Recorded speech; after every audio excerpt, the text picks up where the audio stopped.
right. What's going on, listeners, viewers, patrons, whoever else is out there? Thank you for joining us. For some of you, it might have only been about two and a half hours since we last saw you, so thanks for coming back. We're back for more Frontier War.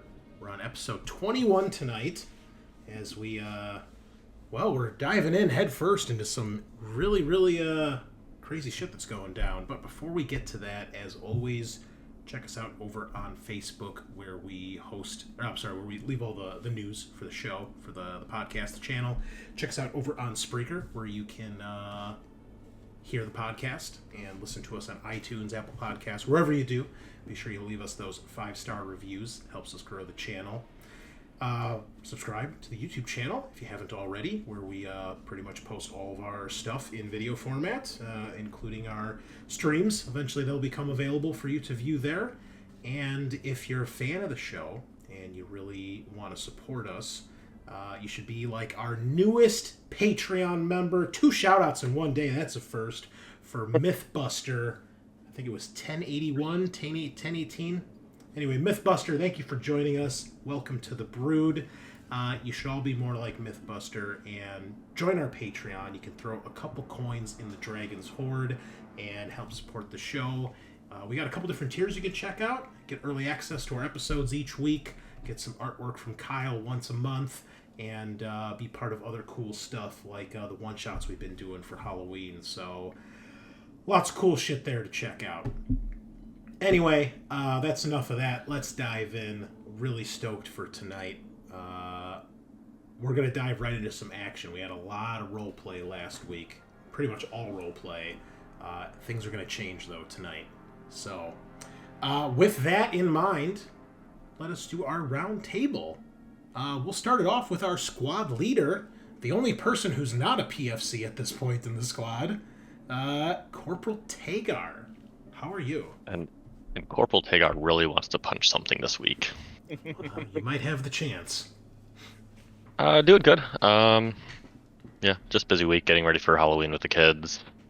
We're gonna go down to the Texas Ren Fest tomorrow morning. We're gonna drive out there. What is Ren Fest, like the Ren Fair? Yeah, the Renaissance Festival, Ren Fair. Cool. And I saw they do some Halloween stuff with that. I think they're gonna do some Halloween stuff. I don't know. We're gonna go down there because tomorrow's my birthday. So. Oh, happy birthday, man! Happy birthday, my man. Thanks. Hello, welcome. Yes, very Putting good. that in my calendar now. Facebook probably told me, but I haven't been on my phone much today, so. Probably not, because I've deleted everybody from my Facebook. Oh, thanks, bro. That's very nice of you. So I don't use it, other than like some specialized groups. Okay. Well. But yeah. So hopefully Tagar gets to punch something this week. Nice. I'm gonna make sure to load up with all my weapons. Do you mind if you don't have to answer? What's the number this year? I was born in 86, so 38. I have to do that too, man. Yeah. When I was with Meg, it would be like, Meg, how old am I again?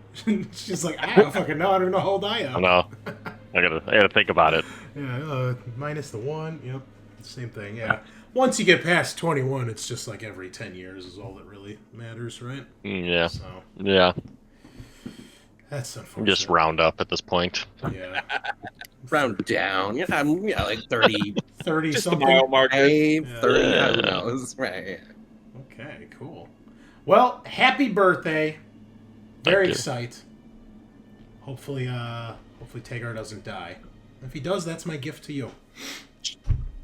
You better bring an army to kill him. You can try. Well, you're about to learn, son. So after that, we'll switch it over to Adam. Adam, do you want your tag in OBS to say Adam or Bunnilla? Adam's fine. All right. It don't matter. Either way. All right. Well, you are Adam now. So, who are you and who are you playing? All right. Well, I'll be playing the new member of this squad, Private First Class Reed. A little backstory into him. On his first deployment back in the day, he got news of a devastating attack that was launched against his home colony. that ended up with his kid and his wife dying, perishing in fire. Jeez. Ouch. So, yeah, did some bad times there. It shattered him with rage, and he vowed that he's gonna never let anyone in his view sight, or in his life get any more harm done. And Was he enlisted at that point, or is that he was what enlisted. He was on deployment. Oh, okay. So while he was away from home, his home Was attacked attacked by pirates. Oh, okay. Damn pirates. Damn pirates. Always pirates. So each mission he has is a step forward in his redemption, in a way to transform his pain into like purpose in life. I love it. I love Nice. it. And you are an automatic smart gunner, right? You're bringing the firepower? Oh yeah, bring the firepower. Oh shit. Yeah, Go man. big or go home. Smart guns, dude. We'll see if you can keep up with Capsule, man. He was laying down the law in our one-shot last time, man. Oh man. He was rolling so many dice, it was ridiculous. He almost single-handedly cleared a room of enemies. It was pretty amazing. God damn. Full auto. Yep, full auto all the time. Cool. We'll get to what happened in our recap to Sergeant Schmidt, but yes, Reed has joined us. I forgot. Do we have artwork for him in our game here yet? Yes, we do. All right, I'll share that with the squad. Looks like your typical what is it? Halo Master Chief. Oh, that's right. Yeah, he's the cross between the Spartan and the Elysium Drop Trooper, Nice. and then he's got a smart gun. Love it. Cool. It All works. right. With the smart gun. Next, Shoulder-mounted knife. like Chris Redfield in Resident Evil 1. Coolest thing ever. Next, we have Sean. He was Game Mother earlier tonight, but he's back in his usual spot. Yeah, I'm back. Back in the player's chair. Ready to play Private First Class Alexander Cruz. And hopefully he doesn't get a third critical injury in a row. You don't want 3 purple hearts?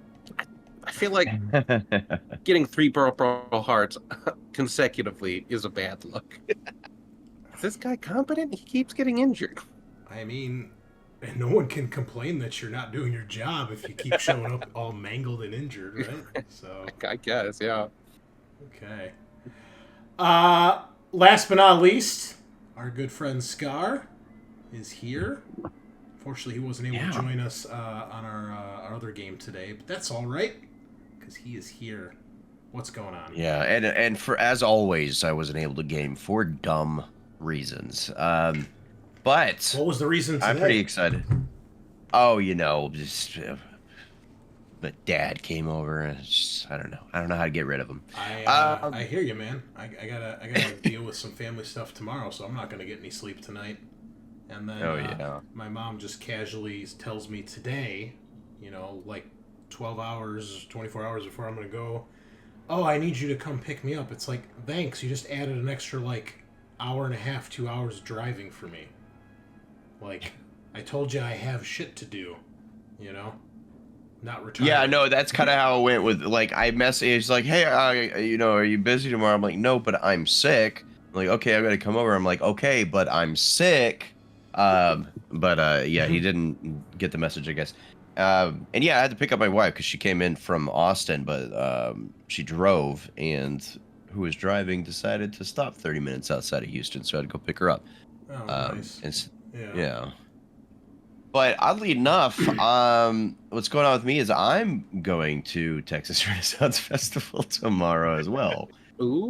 You guys gonna hang out? Probably won't recognize me because I'm gonna be a knight. Oh, okay. You guys better meet up and get pictures. Right. This place is massive. Yeah. But it's very Maybe. Yeah, well, so is the state of Texas, so fucking And figure it somehow out. you guys are right next to each other tomorrow. Somehow, yeah. Yeah. So I'm doing that. But I'm playing Private First Class. Owen O'Connell as always. I'm gonna be honest. I'm on so much sick medicine right now. I don't remember what happened last game. So he's here. That's why we have weekly recaps. So, all right. Well, we're glad to have you back. I am your game mother, Great Unclean One, back in the GM's chair. What have you been up to lately? Working on those Chaos Doors for Blood Bowl. My secret weapon to unleash in our tournament next month. I finally finished building the star player, and holy shit, it took me 3 nights. This motherfucker had like 30 pieces. These tiny little ass horns. It was so, maybe not that many, but like he was probably a good 20-piece model. So, but he is ready to rock. Oh, it's that model. Okay. He's a fucking beast, dude. He's huge. In his profile, like, because he's a star player, dude weighs 1,800 pounds. Ooh. Yeah. 1,800. Okay. Just like my wife. He's basically half a bull, you know? So.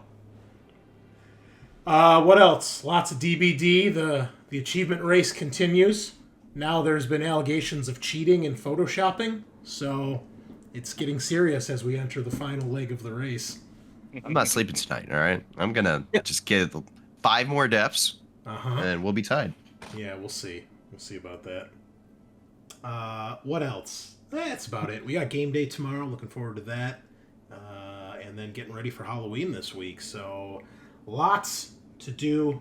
We'll have a live stream for you tomorrow. Scaarr is running a one-shot of Lancer, which is, if you're into Gundam Wing, it is all your mech-based piloting fantasies. And then Wednesday... That'll be Monday. That's Monday. Oh, that's right. Monday. By tomorrow, I meant Monday. And then Thursday night, Halloween night, we're doing a live stream. Hopefully everything goes well. Here at my place of Dread, the horror RPG. So stop by. I think it's 7:30, 8:30. Yeah, you'll just stay in the Discord. You'll see. But yeah, we got lots of cool stuff coming up. And then we're doing our one-shot, our final one-shot for the campaign next week on Saturday. So lots going on. Check it out.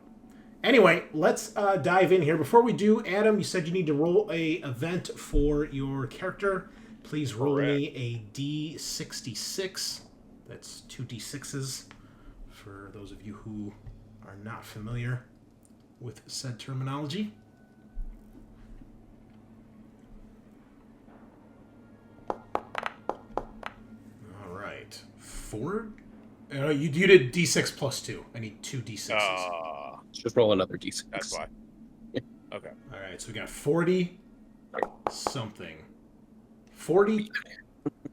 2. Why is going with these dice? D6 What? minus 1? Okay. the dice said 2, so it's a 2. 42. I think you actually already have this talent. Let's check here.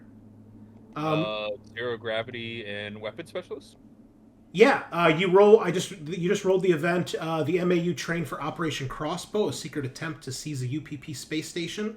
Gain the 0G training talent. The op never took place. If it did, your platoon did not participate. I think we rolled this for you last week. Did we? No. That does sound familiar. Because I'm almost positive I remember hearing this in the recording, which I just finished editing yesterday. So, Okay. Just want to be sure because I didn't have a note in my description. Here, I'll copy and paste it in your description for you. Okay. And that way, there you go. Boom. All right, cool. Perfect. Hello, Briny. Welcome to the stream. Thank you for joining us. Appreciate it, man. Just get they started here. roll the same thing twice. Yeah, right? Well, there's not a whole lot of events. They could expand it a little bit, but, you know, maybe second edition, you know? We'll see. All right. So, last we left, you guys had some downtime as the Tambatam, your ship, had returned to where we had started the campaign at Mount Tithonius Base to rearm and resupply. It was during this time that your squad had about a week so of leave and downtime, and we saw all of your characters doing a variety of things. Some of the more, well, there was a basically a USO show, for lack of a better term. They had a comedian come by the base who O'Connell was assigned to escort around the base and, you know, basically kind of be his guide. They kind of hit it off a little bit with dad jokes. We saw Cruz initially get dragged into some pranks on the LT with some of the members of Chimera Squad in second section, but that quickly turned to a boxing match against Halifax after Cruz decided to try to bury the hatchet, which he still doesn't realize why there's even a hatchet with her. Nope. Weaver and Herschel were acting as your kind of your coaches in this boxing match, and to just about everyone's surprise, not only did you win the match, but you decisively won the match. You didn't get a knockout, but she barely laid a hand on you, and you really made her look like an amateur, which you can tell did not make her very pleased as she stormed off. A couple of your squad mates won money. They had faith in you. The rest of them did not. And then there was a bowling tournament that Cruz hosted, and he won that too. So he got a Purple Heart, and he got promoted finally to PFC because it's his 6-month anniversary. So a lot of celebration right before he's about to die on his next deployment. So, hope you enjoyed it, man. I did. It was a good run. It's a good run. Good run, kid. Yep. O'Connell reached out to Ishigara, our Wei Yu rep from the first mission, who he's been in contact with secretly. Told him a little bit about what happened on the last 2 missions. It was kind of split into 2 parts. Obviously, he hasn't responded about the last mission at the outpost, but the previous mission on the glory of the proletariat. When I go to say it, I can't do it. Proletariat. There we go. He replied back that he recognized the name of Keith Gannon, and when he told you who he was, you all remembered. Keith Gannon was the name... I'm sorry, Kent. Was it Kent or Keith? I feel like Keith. Keith. Maybe Keith. Anyway, it turns out you guys had forgotten that Gannon... Keith. It's actually Kent. It is Kent. We probably just started He calling said him Keith last game. Yeah, it's Kent. I'm looking at his character sheet right now. So it turns out that Kent Gannon, who on that mission had said that he was a Weyland-Yutani insurance rep sent to determine what happened and what caused the crash of the ship, that may or may not be true, but what you do know is that he was the one who had sent the orders to the manager of the mine in your first mission, Sondersatch Mine, Manager Mystery. He was the one that had sent her orders to recover those strange urns that you had discovered. However, you guys had forgotten about that, and when you were actually hanging out with Gannon, none of you were the wiser. Sergeant Schmidt got called into the principal's office, meeting with Lieutenant Casados, who, after finishing reviewing your previous missions' audio and video files and reports, was not too happy that Schmidt had confronted Weaver about what she had overheard you guys talking about. And Lieutenant had him thrown in the brig, escorted by MPs, which you guys all saw. He was then visited by a guest. Did you guys figure out who he was visited by? I can't remember. I don't think we were even aware he was visited by, I guess, Yes. were we? Oh, Yeah, we were told we were told who he got visited by and picked up from. Okay. So, oh, that's right, because then O'Connell gave you guys some intel. So, you learned that Schmidt was visited by and then released by Colonel A.W. Spears, an artificial womb soldier that holds the rank of colonel, who O'Connell then told you he had a conversation with after, I think it was the mission on the mine.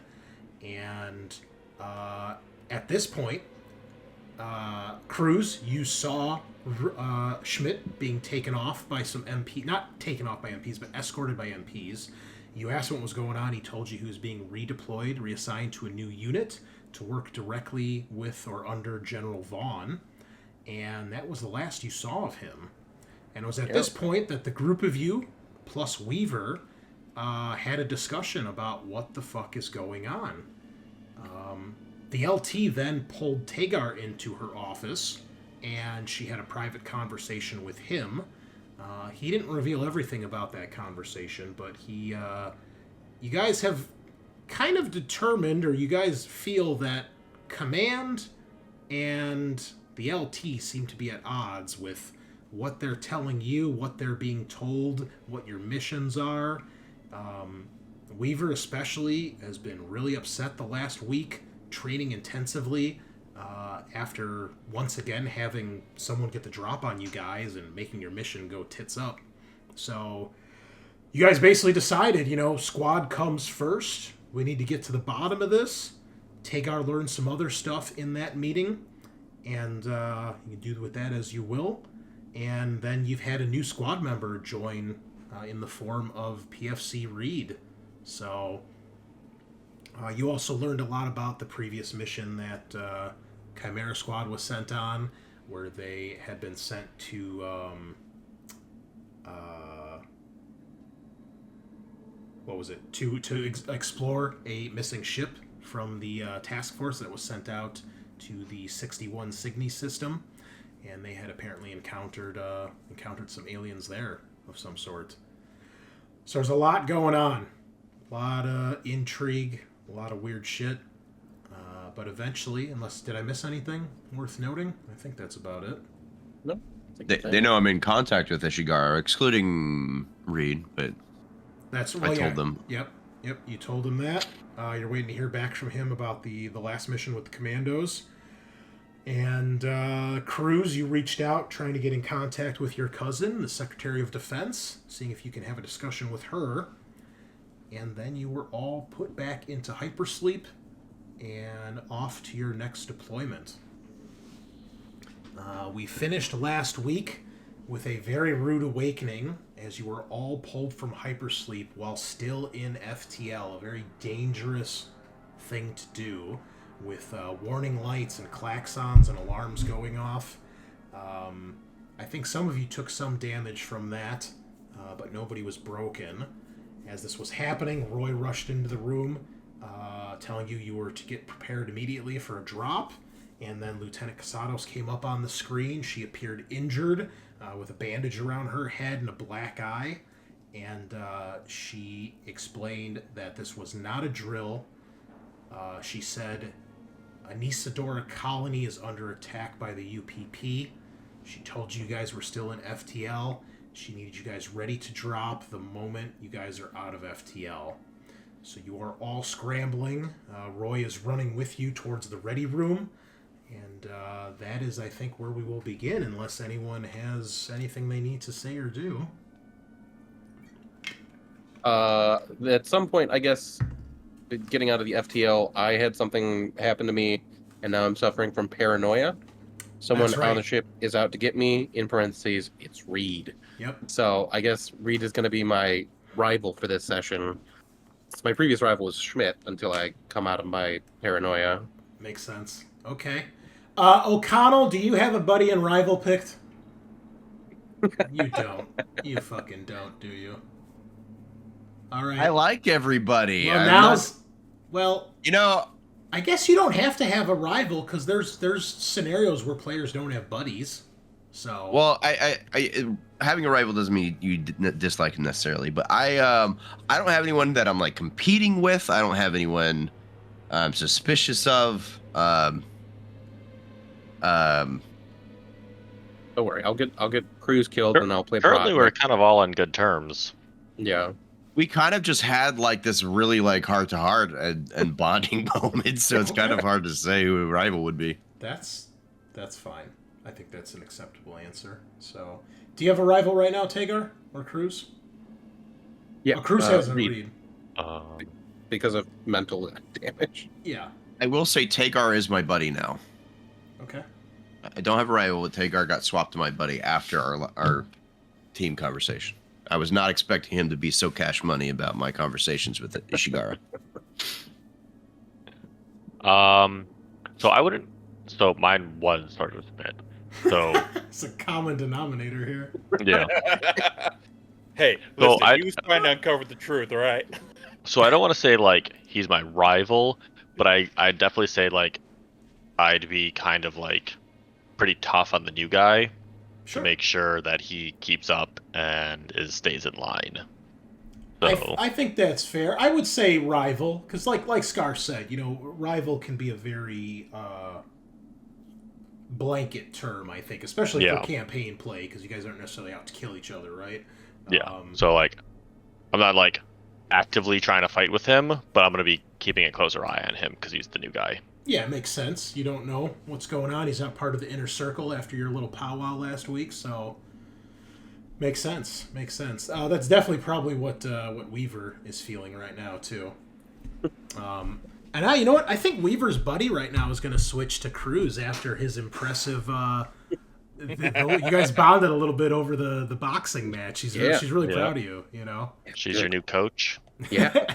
She's going to start carrying a whistle around. It's going to be her new signature item. Every time she blows the whistle, I got to do push-ups. This is bullshit. All right. Yeah, but I think for now her rival will just be Reed. Not again because she doesn't know you that well. So yeah, I don't have a rival right now. And my buddy right now, I think is just Tagar because he's got stars in his eyes and he's like, Tagar's the tank. That's true. You did hype up the Corporal a little bit last time. So wonderful. Corporal Tagar's got a fan club. Oh yeah. Can I get your autograph on my armor? All the other Marines got stuff like, like R.I.P., fucking Bug Killer, and you've got just Cruz, or Tagar. Tagar. Tagar, the machine. Draw a bullseye in the back of his Kevlar. Hey, if he survives, he's tough, right? Right. Or at least he's smart, so. Okay, well, I think I've prepped this mission as much as I can. I've read it like 15 times, I feel like, so this is a new one for me too, folks. So we are diving into Operation Go Fish. And we've got some frantic music right now because you guys are in a frantic situation. The alarms are going off. You've rushed into the ready room. As you guys get in here, you can see that the rest of the entire platoon is readying up. You see all the members of 1st and 2nd section throwing on their gear, checking weapons, loading ammo, and you see that there are 4 drop ships being prepped. Yours, Friday the 13th, and 2 others, which you're guessing are new assets to the Tam. You see all 4 of them have APCs that are being loaded up. And yeah, do you guys do anything particular? Roy is there making sure you guys are all getting ready. So I got a question. Is because we don't have like time to request specific gear, are we just like whatever gear we normally have? You might have time to request, but it's going to have to be fast. You don't know how much longer you have until you're out of FTL. Okay. So would it just normally be like whatever our normal character gear is? Yeah. I mean, you're free to ask Roy, or just, once you're ready, you can go to Mother and try to get something. If there's something particular you need. Okay. But we would have our like normal stuff? Yes. That's always in your lockers in the ready room, and it's waiting for you. It's all in one place. Okay. So. Yeah, Cruz would try to go to Mother after getting his gear. Okay.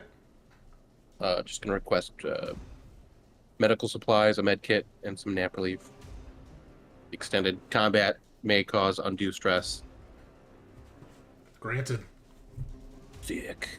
Yeah. Seems like Mother might be a little lenient right now, considering. For reloads, how many reloads do we get normal? You normally have 2.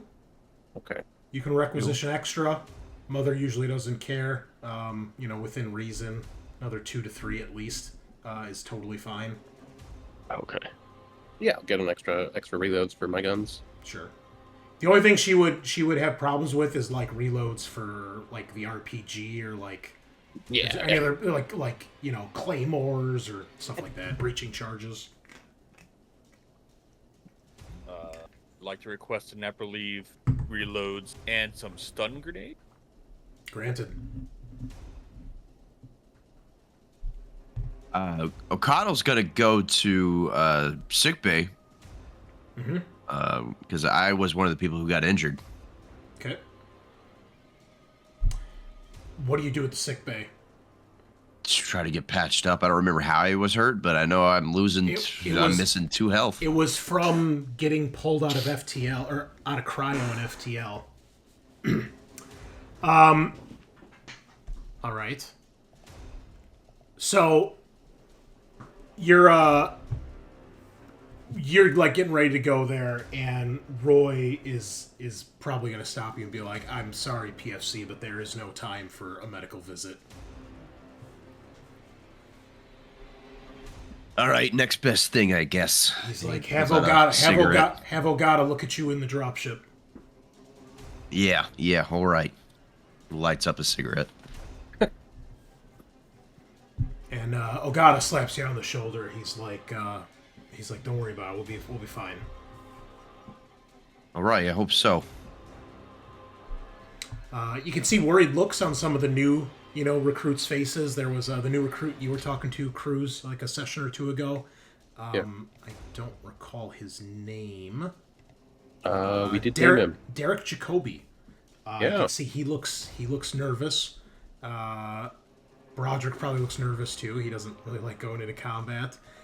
You see most of second section looks pretty ready. They look pretty ready to rock for the most part.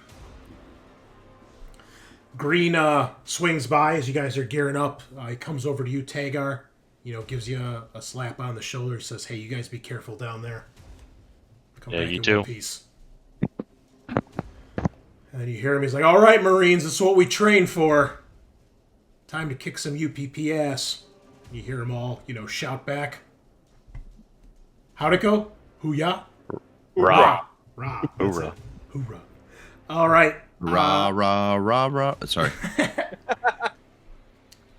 So you guys get out to the flight deck. It is a flurry of activity. There are all sorts of technicians and flight crew loading up the APCs, arming weapons, loading extra gear and equipment, getting the weapon systems armed on the drop ships.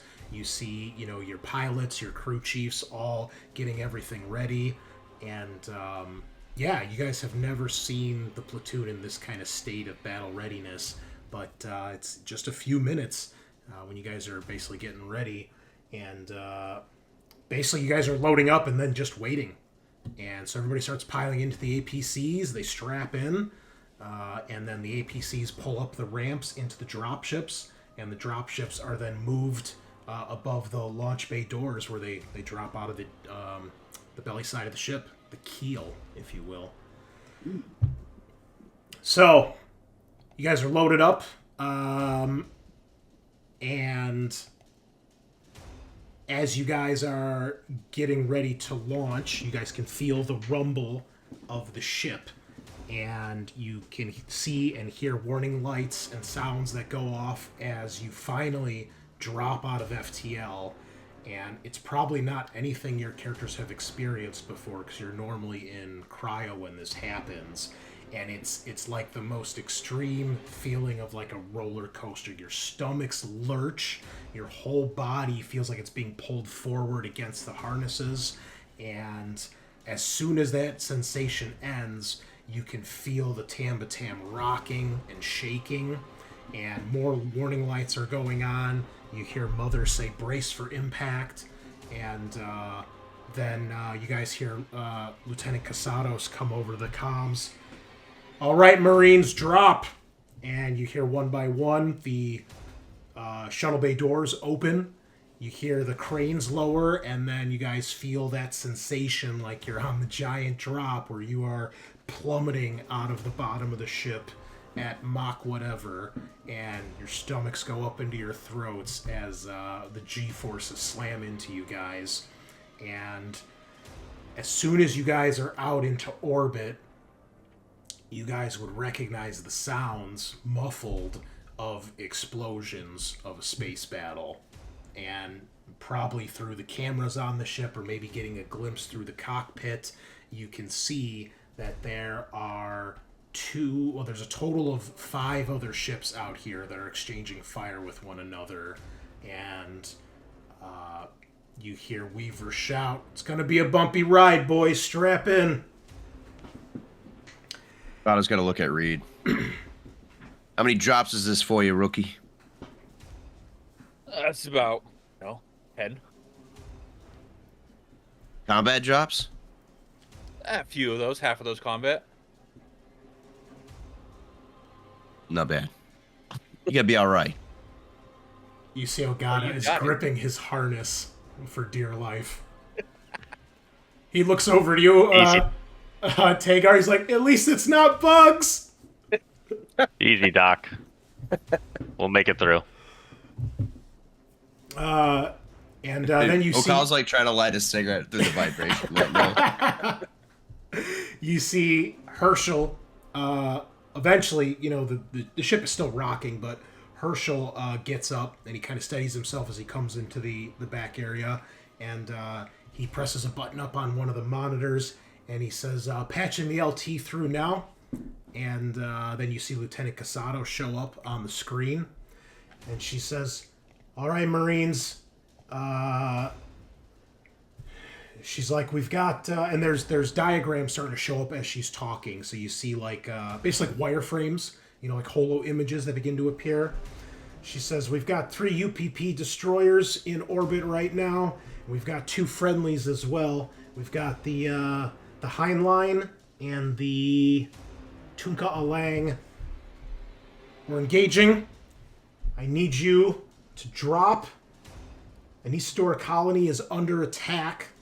UPP are here. We need to drive them back. This is a UA loyalist colony. It is to be defended at all costs. And there's like a bit of static as the ship shakes. You can see the Tambatam starting to move into a firing pattern, trying to help its 2 sister ships. And she continues. She says, Cerberus Squad, we're missing 2 code breakers from the Gelogod Institute, Doctors Diol Chalwa and Velma Liu. And you see these pictures pop up to show you what these doctors look like. So you see Dr. Chalwa looks like he is of Middle Eastern descent, kind of got like a tannish colored skin, gray hair, bit of a mop of hair, huge thick eyebrows, and basically a big mutton chop mustache. Huge gray mustache. Looks like he's probably in his 50s or 60s. That's great art. Fucking amazing mustache. Then one pops up of Dr. Velma Liu. Asian woman, looks like maybe 30s, 40s at the oldest, kind of fair skin, shoulder-length black hair. And the LT continues, their work is vital to operations across the borderline region. Last week, the docs packed up their work and shook their handlers for reasons unknown. Intel says they never left Adagia Island, but their location was leaked, and now the UPP are here sweeping the island for them. We've rendezvoused with the Highline and the Tunka Alang. Highline sent evacs and troops spread across the island to push the UPP back. Second section, you're going to be supporting the main push. You'll be landing on the beaches. Force the UP pack back. Defend the spaceport at all costs. It is the only evac center we currently have that's operational. Cerberus Squad, you're being sent in to the only remaining spaceport in this colony, called Morgan's Bluff. Mother says there's a high probability the docs are going to go there, so I'm sending you in. Spaceport is an easy target for long-range fire. You've been supplied a PB phalanx to shoot down any incoming BS. And at this point, you guys realize there's a massive industrial military crate on the floor, which you guys would recognize as a particle beam phalanx, which basically it's a portable particle beam cannon that you guys can set up, and it's like an automated turret that uses a particle beam to shoot down aircraft or incoming missiles. That's cool as fuck. She says, I'm told Spec Ops are there bitching about wading ass deep through 1,600 evacuees. Do better than them. Do not let these code breakers board any transport. do not let them get off the planet without bringing them into our protection. She says, secure them, secure their work, and hold Morgan's Bluff until we can extract you and push the UPP back. And there's a rock. You could tell Tam probably takes a hit. You see she kind of shakes, and she says, good luck, Marines. Over and out. And the feed, she disappears off the feed, and you see Herschel says, all right, Marines, you've heard the LT. Any questions?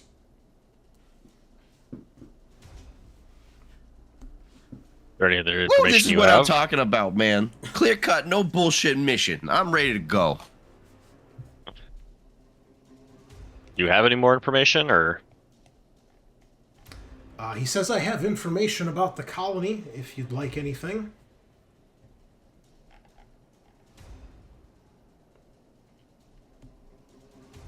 Yeah. You hear Weaver shout, that's when you say yes! Yes, tell us what you know. For fuck's sakes. And then she, the fucking ship jerks to the side as she's dodging some fire. And Herschel just perfectly standing, braced like this. It's like T-posing. Yeah, basically, yeah, in the door frame. And he says, Anesidora colony is on a planet designated GL849, also known as Pandora. It is a mostly ocean world with several island chains. Anesidora colony itself is located on Adagia Island, a series of volcanic island chains. The planet is teeming with uncategorized life forms, mostly sea life. There's a fishing operation here. Some of the sea life crustaceans considered a delicacy in some of the other colonies. And we are heading to Morgan's Bluff, which is the last remaining spaceport they're using to evacuate. As the LT had said, the Heinlein has been sending transport ships down to the surface. They appear to be arriving about every hour, and they can, from my understanding, they can hold about 100 evacuees. They're trying to get out of the colony. The UPP has landed. The planet is a mostly tropical environment, rainforests, things of that nature. They're moving up, sweeping the island, trying to find these two scientists. And, we'll be redeployed to support the main push while you guys search the spaceport. Right. Besides, facial features, are there any distinguishing marks or items they might carry on them? Something would give them away? Personal effects that are important to them? They might bring with? I don't have any information like that, but they are both doctors of the Gelogod Institute, so maybe they have something of that denoting their tenure there. Okay. You guys would all have heard of the Gelogod Institute. It's, it's like the Harvard of the alien universe, except it's, it's known across the middle heavens. We have access to the medical records, maybe some distinguishing limp in the leg from an old injury or something. Do they have both their arms? I'll see what I can access. Yes, they do have all of their limbs and eyes. Okay, that's a start. Good. Who's the top-ranking person at the spaceport that we can, work with? He says, he gives you a name. He gives you a couple names of different colonial administrators and things like that. Okay. So yeah, he'll give you, a short list of 4 or 5 people. Does there happen to be a Weyland-Yutani rep on site? I'm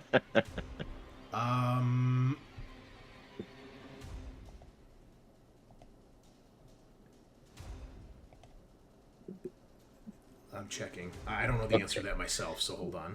Okay. All right. If he doesn't know, it might not be super important, so we might not run into more you bullshit.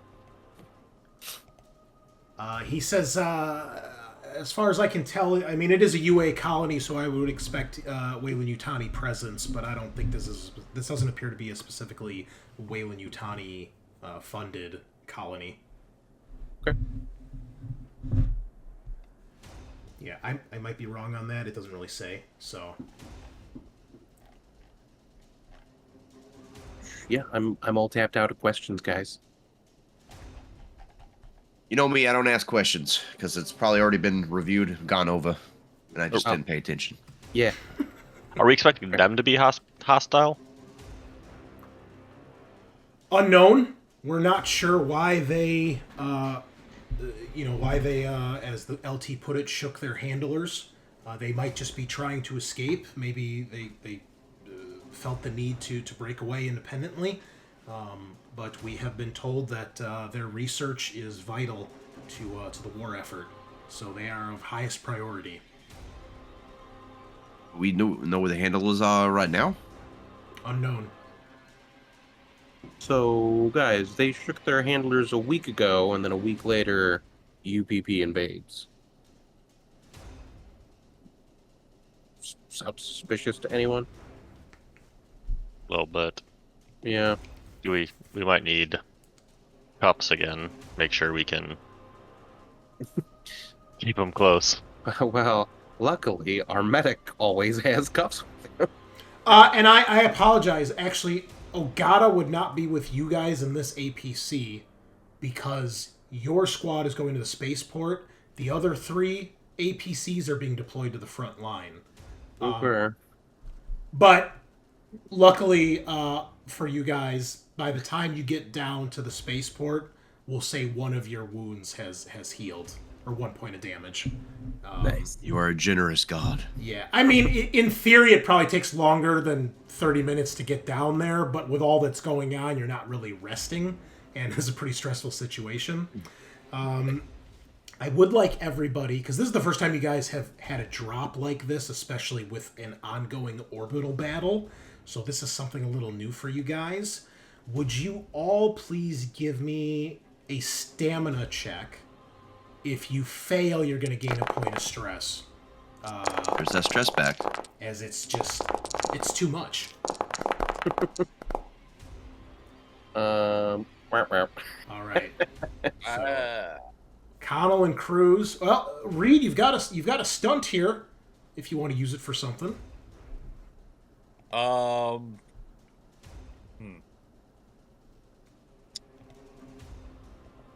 Pocket it for no time.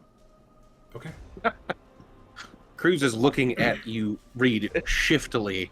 I can't trust this motherfucker. He keeps staring at me. And, oh, god damn it. That's why you're stressed. Kyle's just he's just really stressed out because he just cannot get this fucking cigarette lit. It's just too fucking bumpy. Herschel says, may I, O'Connell? Oh, please, please. And you see he braces his feet against the frame, and he leans over and he manages to light it, and then he hands it back to you. So now he's got a super widespread stand. Yeah. Well, I mean, he's in the doorway, so it's not that big, right? Oh, It's just sweet funny. Mother Mary and Joseph. Thank you, Herschel. You're welcome. And at this point, he gives you guys a smile, and he sits back in his seat, straps up, and you hear Weaver shout, "All right, we're breaking atmo." And you guys can feel the ship heat up, the drop ship, as you guys break through, and you are staring at a gorgeous-looking world from up here. As I said, mostly an ocean world, pristine, blue, greenish waters, clear. It looks like a tropical paradise. And as you guys get closer to these island chains, you can see it looks like a tropical paradise. It's welcome to Jurassic Park. It's Costa Rica. Very, very picturesque. Unfortunately, as you get closer to the spaceport, you can see smoke and plumes of fire, and you can see the exchange of weapons, as it is very clear the UPP is here, and there is an ongoing invasion. You see one transport ship taking off, and you guys begin to make your way towards the spaceport. The other 3 drop ships take off, in formation and start heading towards the beaches. You see a couple other fighters in the air start to whoosh overhead and past you guys. And Weaver brings you guys down fast and quick to Morgan's Bluff Spaceport. Sick. And your dropship lands right here at the primary landing pad, where she drops.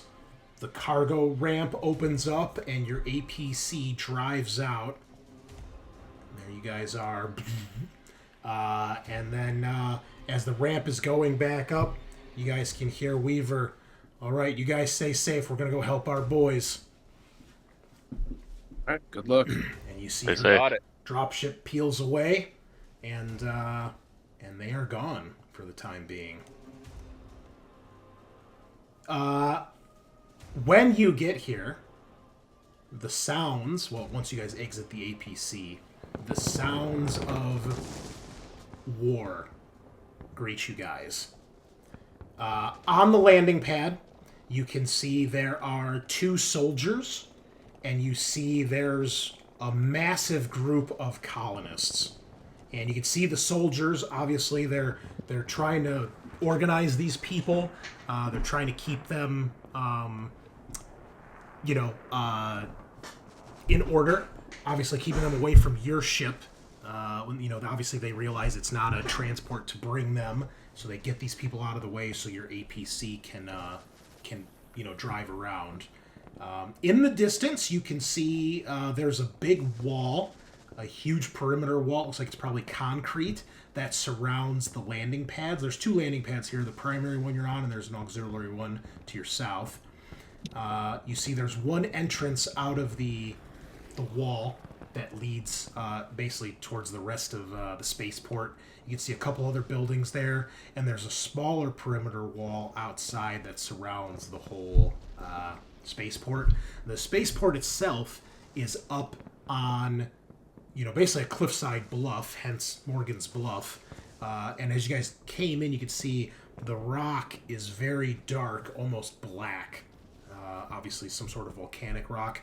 Down below, as you guys can see, the path kind of leads down the cliff, down the side. You can see as you get further down, you can see the tops of all these tropical trees. Green, lush, kind of swaying in the wind. Unfortunately, the picturesque landscape is dotted with plumes of smoke and explosions. And you can see, you can see the beach down below, where you can see troops moving up, dropships landing, dropping off, APCs and more troops.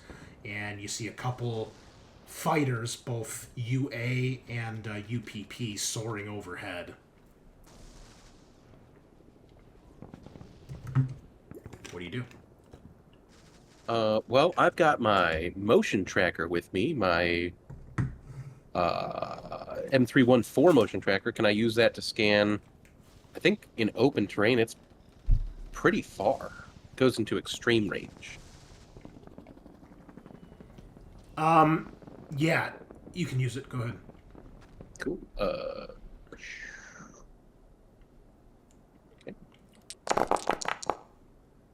All right. 1 power.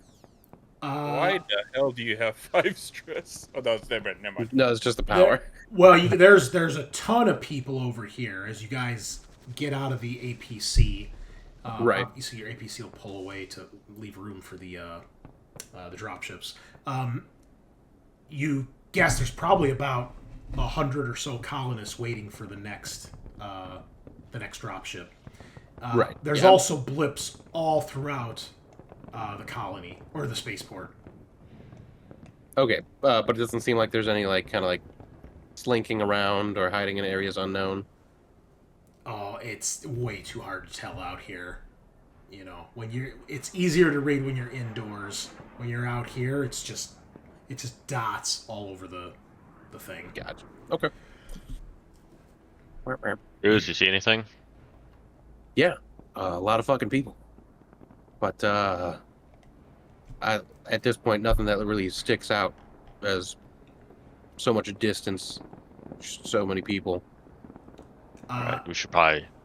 As you guys are discussing this, you see moving up towards you guys is a familiar sight. You see one of those Wayland Yutani hover tread things that my Ishigara had, but this one actually has the weapons on it. It's not unarmed like he had. And you see riding it is a woman, clearly military. She's wearing armor similar to you guys, black. She's got about shoulder-length blonde hair. Looks like she's probably in her maybe 30s. And as she lands, you can instantly tell that you are staring at an AW soldier. And the three of you, Cruz, O'Connell, and Tagar, you recognize her armor is identical to the Blackguard commandos you met in Sondersatch Mine. Okay. This is the woman that you see. Dope. Right on. And she lands this little hover tread near you guys. And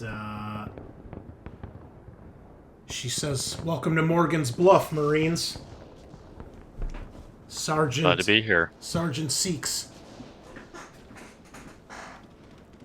How do you do? Could be better. Private First Class O'Connell. She says, "We've got over 1,100 refugees remaining. My squad is currently scanning and organizing them for each dropship. Dropship's been showing up about every hour."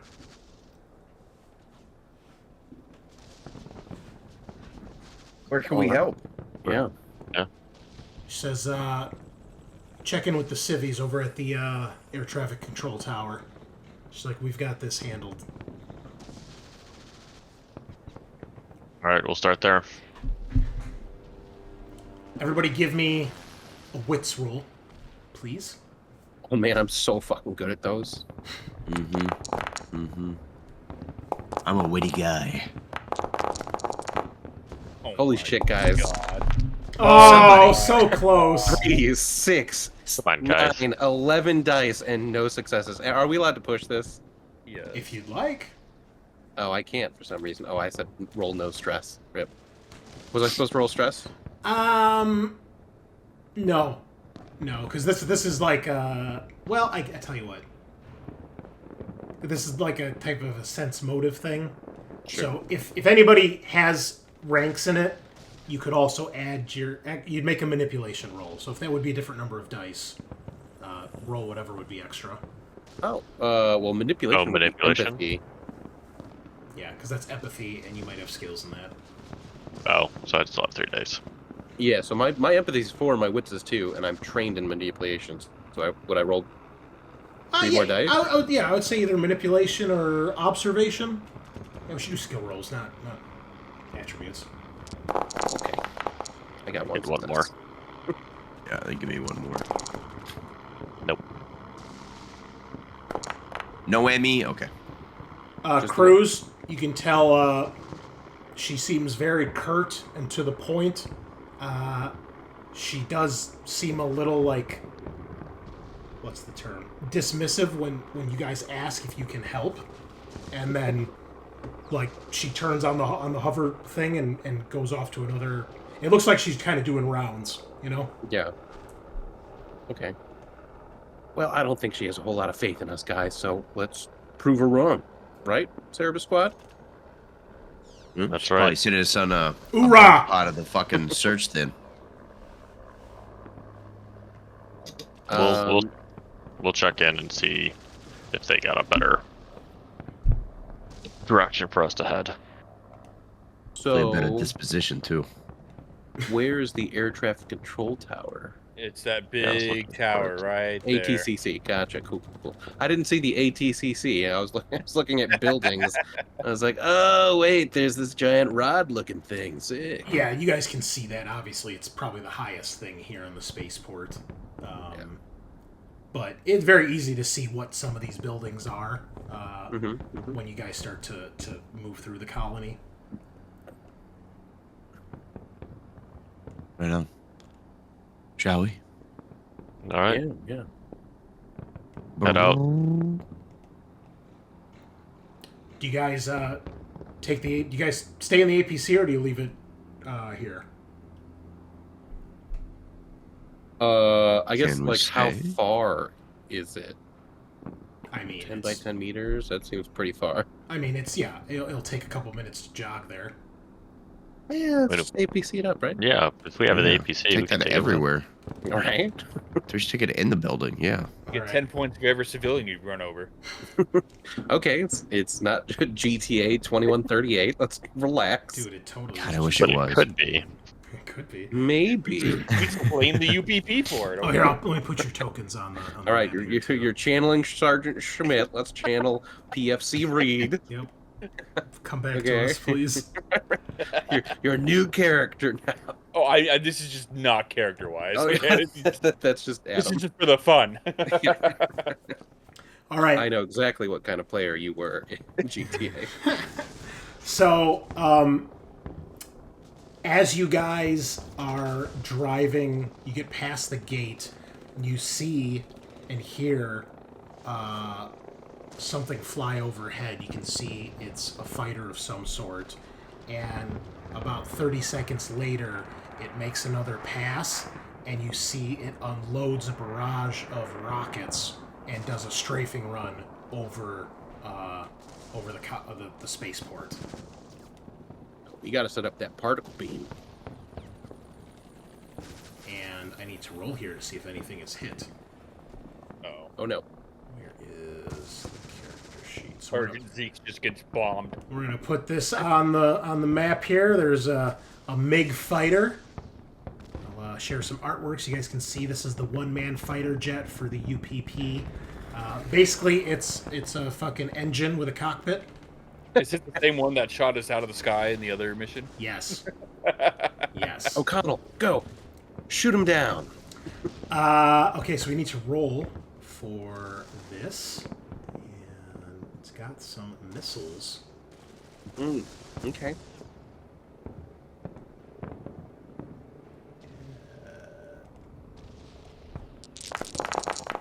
Ooh. All right. None of the missiles strike any of the buildings or any of the crowds of people, but you can hear people shouting and panicking. You see the colonists on the landing pad. They don't really have anywhere to take cover. The two soldiers over there are trying to keep them under control and not freaking out, but yeah, it's not great. Can we, Nice. like, as soldiers, do like an observation and get an idea of where the best place to put the PB laser? Yeah, absolutely. Oh, it's wits. I'm so glad that's the skill this uses. So cool. Your guess is either anywhere that's tall or anywhere that's open, but you don't. There's nothing that strikes out here to you as, oh, this is the best place to put it. I'm gonna push that. Okay. Okay, 2 successes. You would think the best place would be on top of one of the buildings, even though the landing pads are nice and open. They could potentially obstruct the dropships, or if things went really bad, they might actually clip one on accident. The Right. other thing you know is that the particle beam cannon, it has to be basically plugged into a power source for it to work. You could either use the APC, or you could plug it into one of the power sources here on the spaceport. Okay. The cargo center probably has the most level roof, and it's the biggest roof. Basically, this thing, when you take it out, it takes 2 of you to carry this thing. It's massive.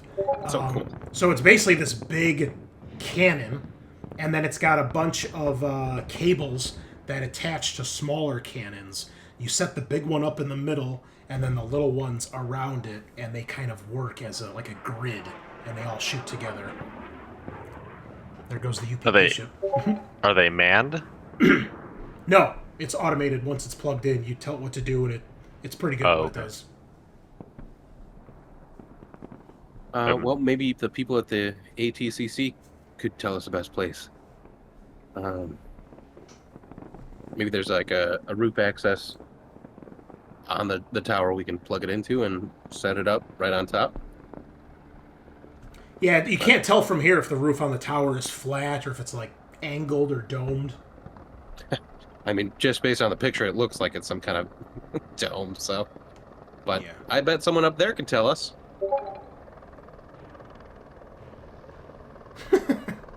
All right, let's The find out OG quick. move. Yeah, let's get up there. Okay, so you go into the tower. Yeah. Okay. Reed, help me carry this. You got it. What's Reed's strength? 5. God, you're so cool. Nice. Swell as fuck, man. Yeah. You need to get that tough feat. Suddenly you have 7 HP. All right. Unstoppable. So you guys enter the lower level here, and basically there's staircase or an elevator you can use. You probably have to use the elevator because the staircase you probably can't actually fit the particle beam thing. Is everybody going up there, or just some of you? O'Connell's going up. Yeah. Guess we're all Me going and up. Reed, yeah. Okay. All right. So you get up to the top floor, and there's this open space, like an open plan office space. There are like panoramic windows, so you can see all around, obviously, and a couple workstations where you'd have people, various people working. The rest of the building, when you're going through the floors and going through the lower level, it looks like just like typical office space. But up here, you can tell this is where it all takes place. When you get up here, there's a few people furiously working on the comms, trying to direct traffic, trying to patch up to the ships in orbit and organize and coordinate where and when the next drop ship will show up. A lot of chaos and confusion. You see one woman who appears to be in charge. She's kind of moving from station to station. She's looking over charts. She's giving orders to people, telling them, hey, redeploy that, do this, do that. And what you see is another Asian woman. She looks much younger, probably 20s, if that. Her hair looks like it's normally kept in a nice tight black bun, but it's a little disheveled. Some of the strands have come loose. She looks flustered and stressed out. And this is who you see. She has a name tag on her that says Wu, W-U. And you can tell she's probably the one in charge here. Gonna yell out, who's in charge here? Are you the one in charge here? She looks over and she says, yeah, Supervisor Wu. Marines, good to see you. What do you need? Ma'am. I'm a little busy. We need somebody to set this up to help with air defense. She's like, oh, fucking finally. Yeah, where do you need it? Need somewhere with line of sight and a power supply. High up and open would be good. Power supply. You could try to power it here, but it could interfere with some of our gear. How long are those cables? If it's on the roof, it might reach to here, but it's not going to reach anywhere else if it's on the roof of the tower. Yeah, if it's here, it's gotta. The cables are only long enough to get here. She kind of bites her lower lip. She's like, if we lose power in here, you overload the system. We're not gonna be able to direct the shuttles. What's the second best option? Right? Not here, but Maybe the roof of the power station or the cargo center. yeah. Which one's taller? Cargo center's taller. There any roof site power? I'm sure you could jury rig something. I mean, it's got small generator inside. Okay. Yeah. So that's where they're keeping all the evacuees right now until we get them. We still got people coming in from the colony, and she points, and you guys can see down by the gate here. You can see there is a group of people. Looks like a couple security guards, and you see that there's a few stragglers making their way up the path. More colonists making their way here, and it looks like they're being checked in. Do you check in all people? Yeah. Going through like some kind of database. She's like, I'm not in charge of that. The Marines down there have been doing that. I mean, we've got our security down there helping out, but they kind of been commandeered by the Marine over there. But they scan them in there. They take them to the cargo center. You know, it's the biggest structure we have to fit everybody. Everything else has been evacuated. The freezing complex, the hotel, it's all been evacuated, and everybody should be in there. And they're taking them, you know, once they scan them, they're taking them up to the landing pad. Okay. All right. So cargo center it is. It sounds like, guys. Yeah, I mean, it sounds like that's going to be a good place to search, too. They're holding all the civilians there. She's like, I'm really glad they sent more of you guys down here. Yeah, if you Why get is that? you get. So we're in the middle of a fucking war. I got people to protect. All the fucking higher ups bailed. I'm like 10th on the totem pole here. Typical higher ups. I feel you. She's like, I just want to make sure nobody else gets killed. Well, if you need anything, let us know. She says, yeah, if you need anything, I got, she's like, I got a stash of weapons up on the roof in case anything goes south. Oh, Okay. Good What- to know. what kind of weapons you got? Stash of weapons, you say? Freebies? Things I can take home? Why, yes, I'm Let me intrigued. see, what does she have on there? Is your team prepared to use them, or are they for teams to come in? Little A, little B. She says, I've got an RPG stored up there just in case. Oh, She says, what? that's great. No one else is gonna shoot down the plane. Maybe I don't know. I'm just super curious where you got an RPG. Don't worry about it. All right. Who doesn't have an No, RPG? No I judgment. got an I'm not gonna RPG tell guy. anyone. We got a stereo guy. You got an RPG guy. She's like, there's Okay, this, she's like, there's a security office down on the main level for the security guards. It may have found its way on the roof. I don't know how. Okay. Yeah. Love it. Okay. Yeah. Let's go set that. All right, let's BB go set cannon. this up. Yeah. Okay, so where do you go to? Back to the cargo, or up to the Yeah, cargo look- center now. Look into the cargo center.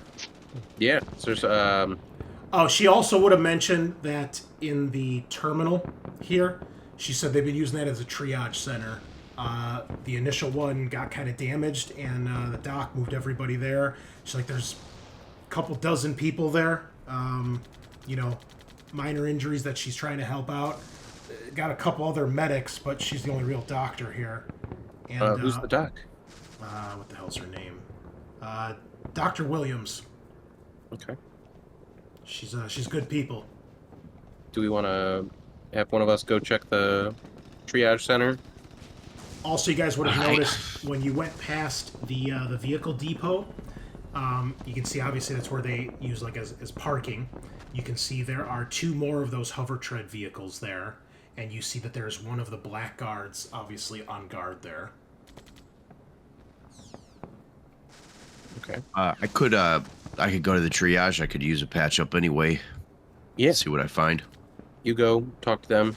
We'll set up the cargo center. Maybe you grab one of those cool hover treads and come meet us there. I'll see what I can do. Yeah, talk to the black guard. Maybe mention the other black guard captain we met, Karambit. Yeah. I'll show them my gun. You know, tell them I pull off Ooh. one of their. I feel like Corpses. that actually might be a bad idea. I don't know how they feel about that. If a UPP showed me one of our UA guns, would I be happy about that? No. that says Luda shooter on it. Yeah. No, I don't want to step any toes here, you know, just because I'm the new guy here. But you know, not to make you feel like you're not doing your job or anything. Take Here we Tagar. go. But I think you should probably be with O'Connell, so at least we got the buddy system going on here. I don't, you know, squad kind of sticks together. And then me and Cruz will get this cargo. Cruz immediately narrows his eyes at you. Why do you want to be alone with me, Reed? Well, We just met. I don't know. I just don't want O'Connell to be by himself, you know. In a medical bay where people are healed, not hurt. I don't really need a babysitter. That's this- all right. I'll at be this catching point, up with y'all. You hear one of the air traffic controllers go, "Ma'am, they're coming back!" And you hear Wu shout. She's like, "Brace for impact!" And you guys see that MiG comes soaring back towards the spaceport and launches another barrage. Hey, we need to get this set up. O'Connell, you check the medical bay.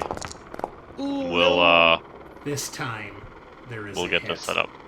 But what does it hit? Let's see. 1, 2. Does it hit the tower, killing us all? It might. It hits the tower, exploding the RPG that explodes the rest of the tower. There are 10 structures, right? 1, 2, 3, 4, 5, 6, 7, 8, 9, 10. And then we got the vehicle lovely. depot, 2 landing pads. So like I said, there's 14. There's 14 things here. Yeah. Okay. So, kind of left to right, top to bottom. Cargo center, freezing complex, primary landing bay, power station fuel tanks, ship services, and then we'll go the rec center, accommodation block. What is this building? The terminal, Terminal. Oh no. hotel, tower, vehicle depot, loading area, and then the auto relieving pad. So you guys, we'll just see 1, 2, 3, 4, 5, 6, 7, 8, 9, 10. You guys are number 11 out of 14. So let's roll a d14 here. Oh my god. I don't suppose there was time for one of us to go up to the Nope. the roof. No, you guys have been arguing and dicking around. Oh, I but feel it was like we'd good already be content. outside and just like away from all major Oh, buildings. that was close! It was so 1, close. 2, 3, 4, 5, 6, 7, 8, 9 is the hotel. Fully evacuated. I'm sorry, not the terminal. Yeah, because Oh, it's top to no. bottom. The triage center with That's messed up. all those people gets hit. 4 damage is a lot. I mean, it is a building, so it has some armor. That's a war crime. It would, well, as we've determined, there's not a whole lot of war crimes here. Oh, Ken Watanabe, who's that? Yeah, it's some guy. That is 0 successes. You see 2 of the missiles strike the triage center, and there's a massive explosion, and now there's a plume of smoke, maybe 50 to 100 feet right outside the tower. And you hear people up here, like, screaming and shouting. You can hear some of them trying to comms down to the triage center. And you see Wu's like, "Oh, fuck, Doc, come in!" There's just static. to make a comment of, hey, maybe buddy system would have been fine. In She's there. like, "Please, can you get that thing set up?" Yep, we're heading out now. Alright, get back to the APC. Do we want to have someone stationed up top with the RPG in case you guys don't get it set up in time? No. We're not gonna leave one person on the roof shooting at planes. All right, yeah, we start trundling our way down as Okay. quickly as we can. As you So- do, you can see Sergeant Seeks is like kind of flying over to see what's going on. She's kind of buzzing around. You see her shouting orders at the one guy in the vehicle depot, and then she kind of flies past. She looks in your guys' direction. She kind of stops for a moment and hovers and watches you guys, and then she zips over towards the security checkpoint. I don't know why, but I feel like in my brain I keep registering this vehicle as like this giant hovering Segway. Basically, is And it just- what it is. That's what it looks like, yeah. Yeah. And You remember it's the just artwork, hilarious right? to me. It wasn't artwork. It was a physical toy. Yeah. Oh man, it's straight out of Mall Cop. Here we go, dude. Oh, that's amazing. The fucking treads flap to the side. Yeah, so it can fly or it can go on the ground, and in the description it says neither of which it does very well. but it's got 4 guns on it. Yeah, it's got. So the one on top is like a turret. I think Yeah. it's 2 smart guns, and then it's got. This thing is actually stacked for like This what thing it is does. crazy. It has. Let's see.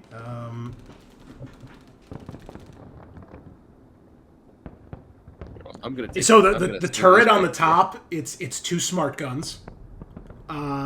It has a dual EMP blaster. That's the thing on the front, and then the big gun on the side is a long-range particle cannon. God. Particle cannon. Yeah. Wait, she should be dropping these guys. What's she doing? Organizing an evacuation of 1,100 colonists. Not as important. Well, so what do you guys do? Well, getting in the We load up. APC. We load up the APC and Set go off find towards somewhere to set it up.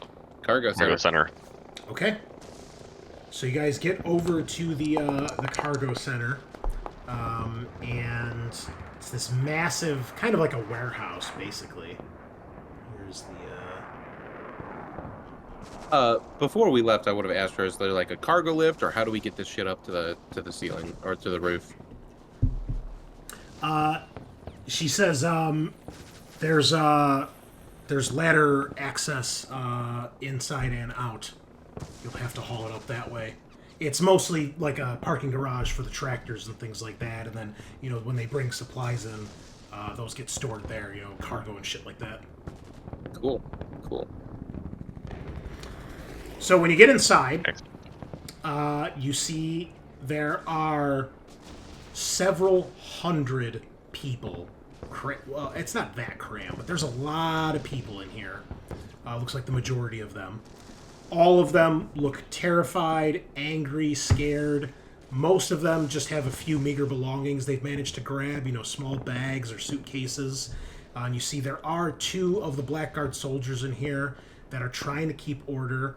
You see that they are scanning them with like some sort of device, and they're obviously logging them and then getting them put into like a separate group, getting ready to go out to the landing pad.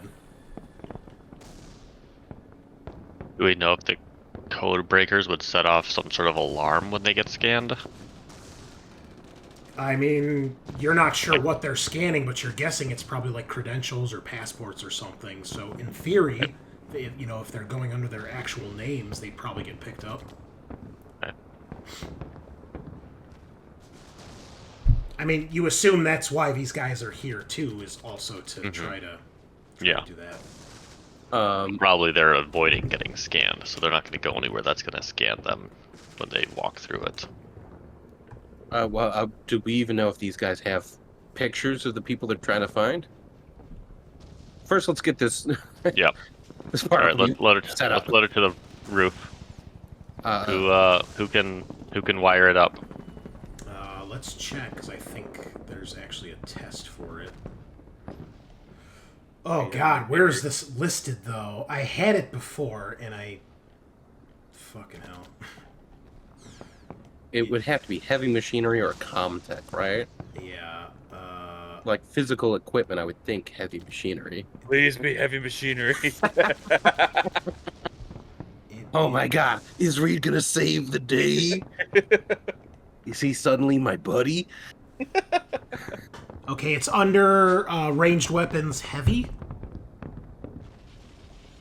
It is the UA-10220 independently targeting particle beam phalanx. That's so cool. What a title. Yeah. Yeah. Close-in weapon system composed of 20 independently targeting particle beams working in close formation. Similar to starship-to-starship combat laser arrays, the particle beam phalanx is a vehicle combat scale offensive-defensive solution to multiple incoming aggressors. The system's computer module can instantly calculate the probability of the phalanx taking a target out, as well as what fire rate and pattern is needed. Like a shipboard laser array, the particle beam can also be focused to fire a single target with devastating results, increasing the base damage from 3 to 7 and the range to extreme, but without the full auto option. The 20 independent beams are limited by their power source. On its own battery power or that of a vehicle, it must recharge for 2 rounds between firing cycles and cannot safely draw the power needed to do the concentrated blast. So if you try to do that, bad shit can happen. How long does it take? Anything else? There's 2 rounds to recharge. That's just You a can't- recharge. You can't buy one of these. Yeah. It's Aw. only 25 million. Oh no, 25,000. They are illegal for civilians to own in all territories. Love it. Well, at least that's good. Yeah. Notes? Yeah, nothing else is said in here. Okay. Yeah, I would see you take your pick, Comtech, or well, I guess Comtech to power it up to the station, and a heavy machinery to deploy it. And if somebody wants to assist, please go ahead and do that. Can we have one person do strictly machinery and the other person Comtech? Yeah, and then the other guys can assist. Nice. Who's good at Comtech? Because I am rolling 2 dice. I think O'Connell I'm- is my best bet, right? I'd be rolling 6 at base and then 2 3 more with assists. electrical tools. Oh, and then 3 assists. Yeah. No. One. You guys want to set these up at the same time. You don't want to be unless the same guy is going to do both. So you should have one guy do Comtech, one guy do the heavy machinery, and then the other 2, one of them assist each of them. Okay. So 6, 8, 9 with an assist, and then stress. So I guess each of us assist one on Eric assist 1 and I assist 1. Yep. Right? That's what I was thinking. Yes. All right, I'll assist Reed. Okay, I'll assist Scaarr. O'Connell. Right. Okay, Reed, you start deploying this thing with Tagar's help, setting up each of these 20 beams and putting them in a formation so they can have clear line of sight to fire. O'Connell, we need the Comtech roll, please, to power it up. Oh, Oh, you're wow. fucking amazing. Yeah, you guys are like a machine up here. And, it works, fuck. It works very well. And then all the power's drained. What was the power roll for? Yeah. I don't know. Electrical tools? Right. They're not powered. There's a Oh, power. There's a power Number. for electrical tools? I didn't know that. Okay. Good to know. Yeah. Okay. Okay. The particle beam is set up just in time as the MiG comes soaring overhead once again. And this time the particle beam begins to power up and try to acquire a target. Now, Victor Reed got a extra success. What can he do with that stunt? I don't know. What would you like to do? I mean, I would think you guys are probably to do this as fast as you possibly can. Yeah. Probably. One of them says you Before break somebody it else gets permanently. shot again. I don't know. Is Reed a traitor? He's gonna break our particle beam cannon? I would say he does it fast and efficiently to impress Tagar. Okay. Tagar's not over here. Cruz is the only one that sees it, but he's still suspicious of you. All right. Well, it says it kind of auto does its thing. So Mm-hmm. let's see if it actually hits it or if it just scares it off. Somebody want to roll 66 for me? No, it's one of you two guys. You set it up. Ooh, we got a hit. All right. It was 3 damage. What's the armor on the MiG, if anything? I guess there's not a power roll for electrical. Armor rating 7, and I'm pretty sure the particle beam is armor piercing, so... Alright. Takes 3 damage. You see this thing takes it's kind of clipped, hits one of the back of one of the wings.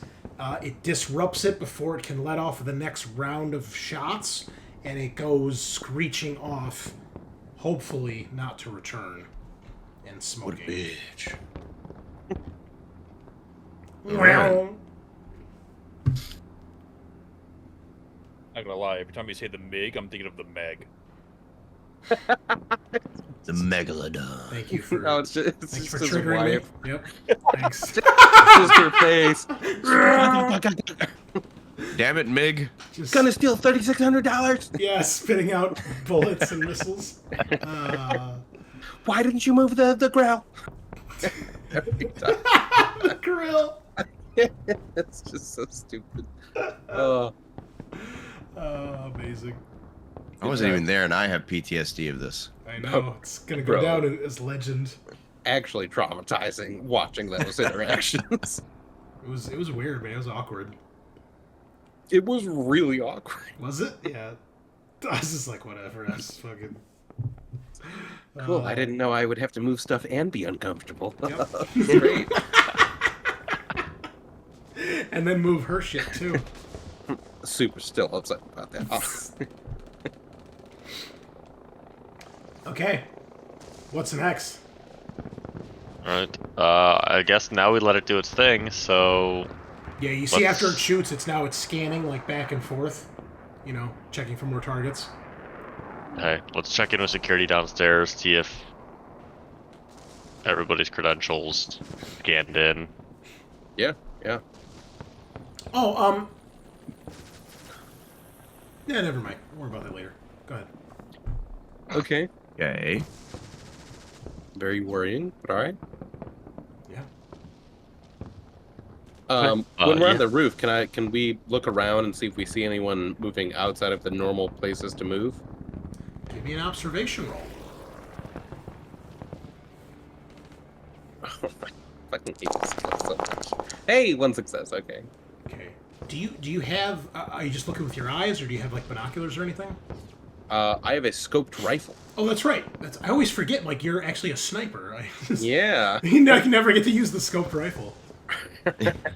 I've Been been. the snipe once. I will never leave this roof. I'm staying on this roof the whole mission. Yeah. I got sniped once, and then I repeatedly had critical injuries that kept me away from stuff. It's so cool. You're a sniper here. Take this shotgun. Take this incinerator. Why are we constantly in buildings when I could just be scoping things out? Right. Okay. I'm a ranged scout, and I think I've only done that. So, you're scanning, you're looking, you can see, people still trickling up the path towards the security checkpoint. But you do see something that catches your eye. You see two figures in the distance, basically on the... Let me double check here. I want to make sure I'm giving you the right location. Where's it at? Here we go.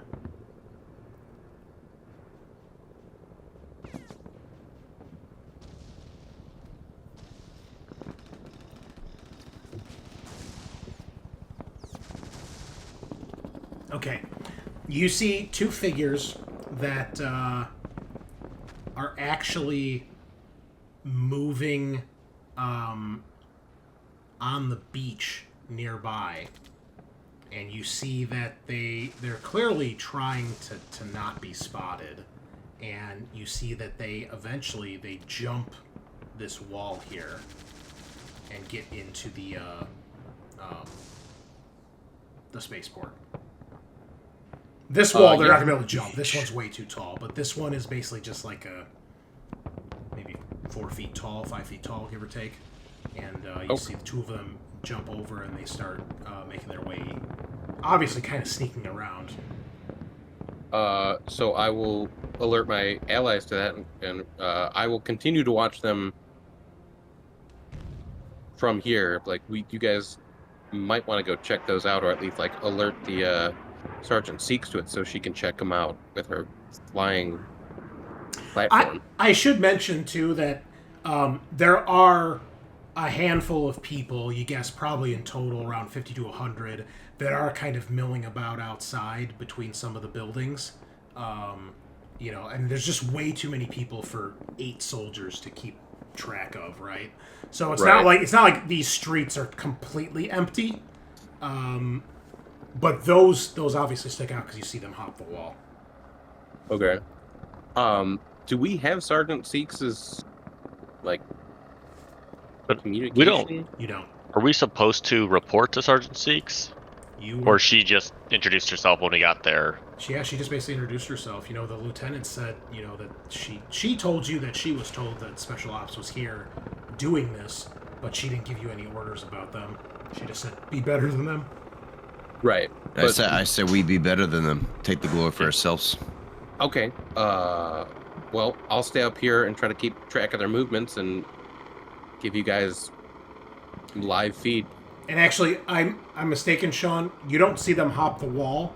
You do see them coming out of the hotel, and it seems like they're sneaking around.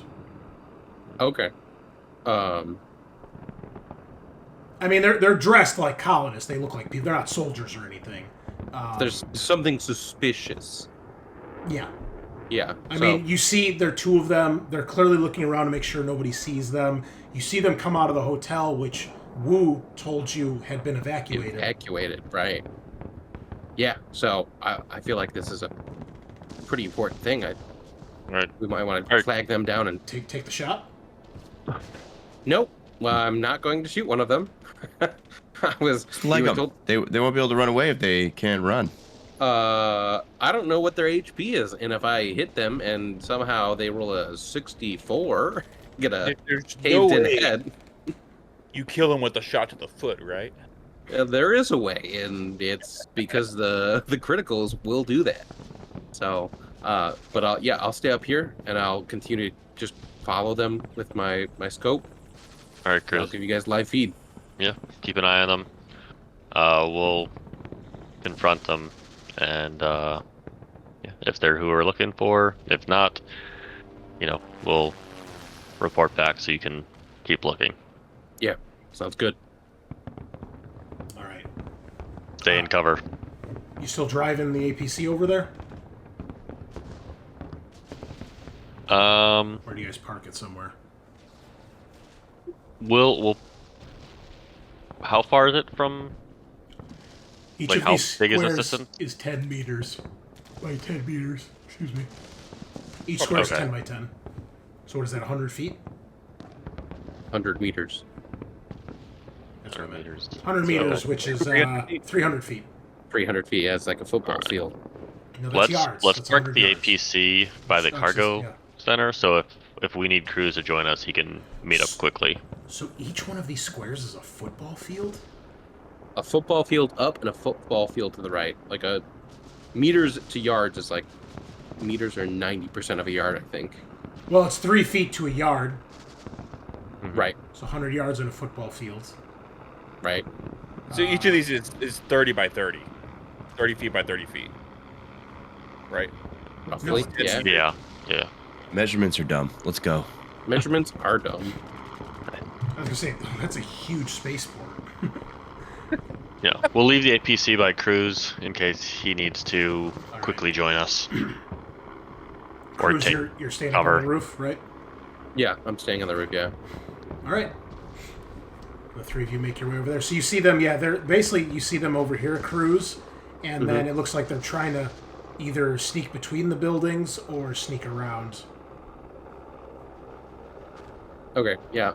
I'll constantly watch them and do the best I can to follow Oh. them. They're between these two buildings. Well, they're trying to decide where to go. I mean, it'll take you guys like a minute or two to get over there, probably. So let's. I'm gonna have O'Connell. You're I'm gonna go gonna sneak. this side.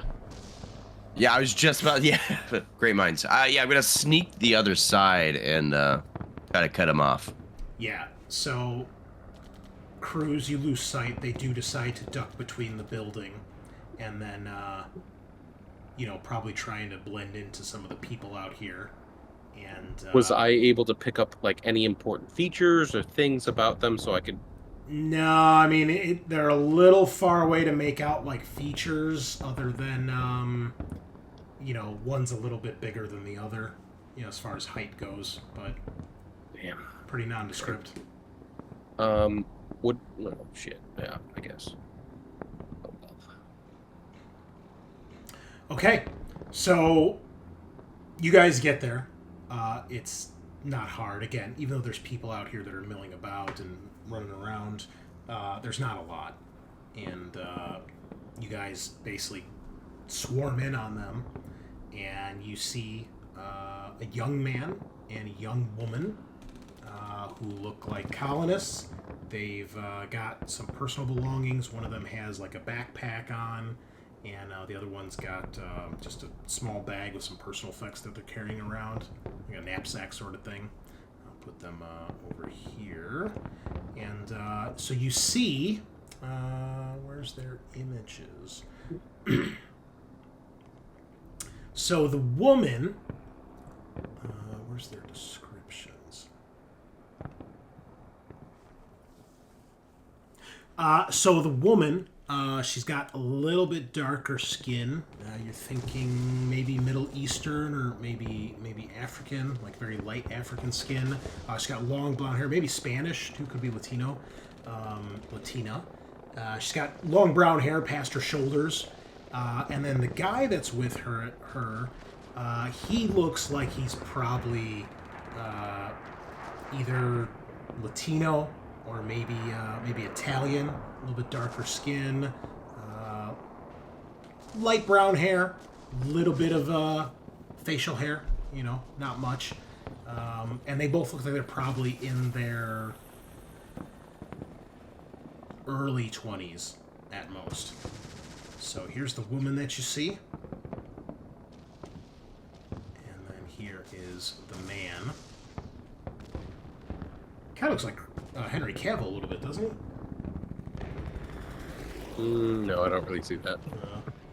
Or Sorry. Was it James Franco? Is that the actor? Oh, I could maybe see that. The guy that played Green Goblin in the original Spider-Man movies? His little brother looks like that. Oh, really? James Franco's little brother. Okay. The original Spider-Man movies, are you talking about the Raimi movies? Toby Yeah. Maguire, yeah. Green it? Goblin was, Green Goblin was... was was it Hobgoblin then? Yeah, his Yeah, he played son. the Hobgoblin. Yeah. The son of Hobgoblin, or the son of the Green Goblin was, I think, yeah. I forget if he became Hobgoblin or Green Goblin in the movie. I don't remember. I think it was technically he's Hobgoblin. Yeah, think but that's he's the allowed to third be movie, and they don't Hobgoblin. talk about that one. I don't think they fully name him in that movie. Yeah. James Just- Franco. Just He another just guy in takes a over the hoverboard mantle. with pumpkin bombs. with exploding pumpkin bombs. Yeah. Yeah. What? He looks like Dave Franco is apparently his name. Mm. Okay. Looks a lot like him. That's weird, because I didn't give these any prompts. I just had the AI do its thing, so... Okay, cool. This guy put in the chat that don't know exists. Yep, and then I can't look Oh, at yeah. I can see it. All right. Yeah. Yeah, you surround them. Do you have your weapons drawn? Yes. Not Oh. pointed, but they're out. Okay. Adam is immediately, yes. Oh, Connell? What about you? No, I mean I always have a rifle strapped around my shoulder, and I'm bracing it, but I'm not aiming it. Okay. All right. Well, I'll tell you what. We're at our halfway point, so before we get into a discussion with these two, why don't we take our break? Hopefully OBS won't crash like it did earlier today. And, we'll take 5 listeners, or take 10, get some food, get some Dr. Pepper, and think about what you've done. We'll be right back. I've done only fantastic things. Yeah, we'll see. Think We'll about see. what we're going to do to these poor innocent people. I'm only going to do fantastic things. Ooh, nice. Still up. Thanks, All right. Bunnilla, for always watching. Everything's still intact, it looks like. Yeah, we Yeah. got even 4 viewers at the moment, so hey. Yeah, dope fish. Or dope fish? I don't know how you say that. It looks like dope fish, but it's not spelled dope fish. Anyway, welcome to the stream, Fish. Thanks for joining us. Appreciate it. And Just Govin, VIP. Who's that, Scaarr? Oh. VIP? Just Govin. That's Govin. Govin. He's in the Deadlands game. Ah. Ooh, Well, nice. thanks for joining, man. Welcome to the stream. Appreciate it, guys. We're back from our break. We've got Dr. Pepper. I busted out a bottle tonight. I felt it was fitting. I really need this to get through the next 24 hours. Yeah, I just.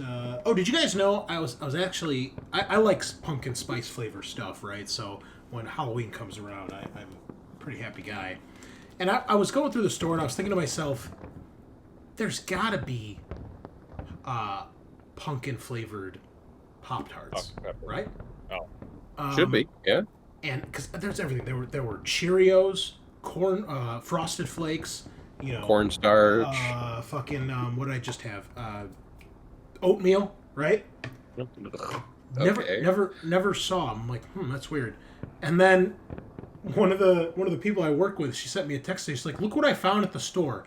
It was a whole section of fucking Pop-Tarts that were pumpkin spice flavored. And I was like, where?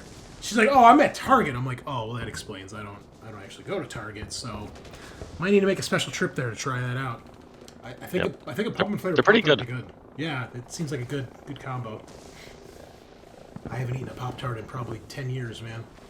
Long Yeah. time. It's Exactly. been a fucking hot minute. Yeah, I like My- the brown cinnamon ones. Those are good. I think my kids wanted them. I was like, okay, we can get them. And I had to sneak one. The s'more ones are pretty good too. All right, Yeah. so we are back. You have just cornered these two young kids, basically young adults or old teenagers, however you want to look at it, and they look incredibly nervous when you guys surround them. The man tries to put himself in front of the girl, you know, like they're holding hands as they're walking, and he you know, tries to like kind of shield her. What do you guys do?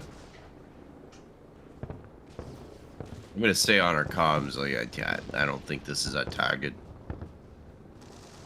That's definitely not the doctors. Yeah, but why are they sneaking around? they're missing a good 40 years. Yeah, right.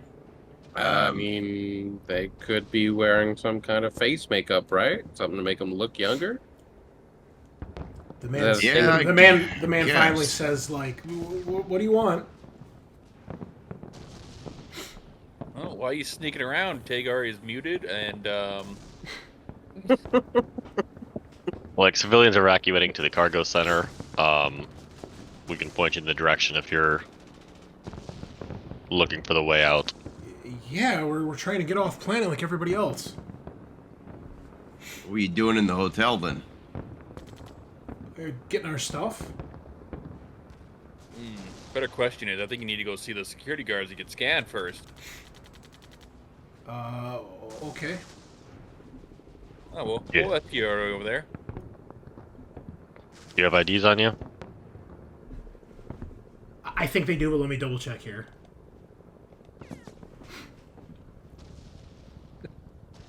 Yes, they do. Yes. What? Did you notice anybody else in the hotel while you were there? No. I think everybody's been evacuated.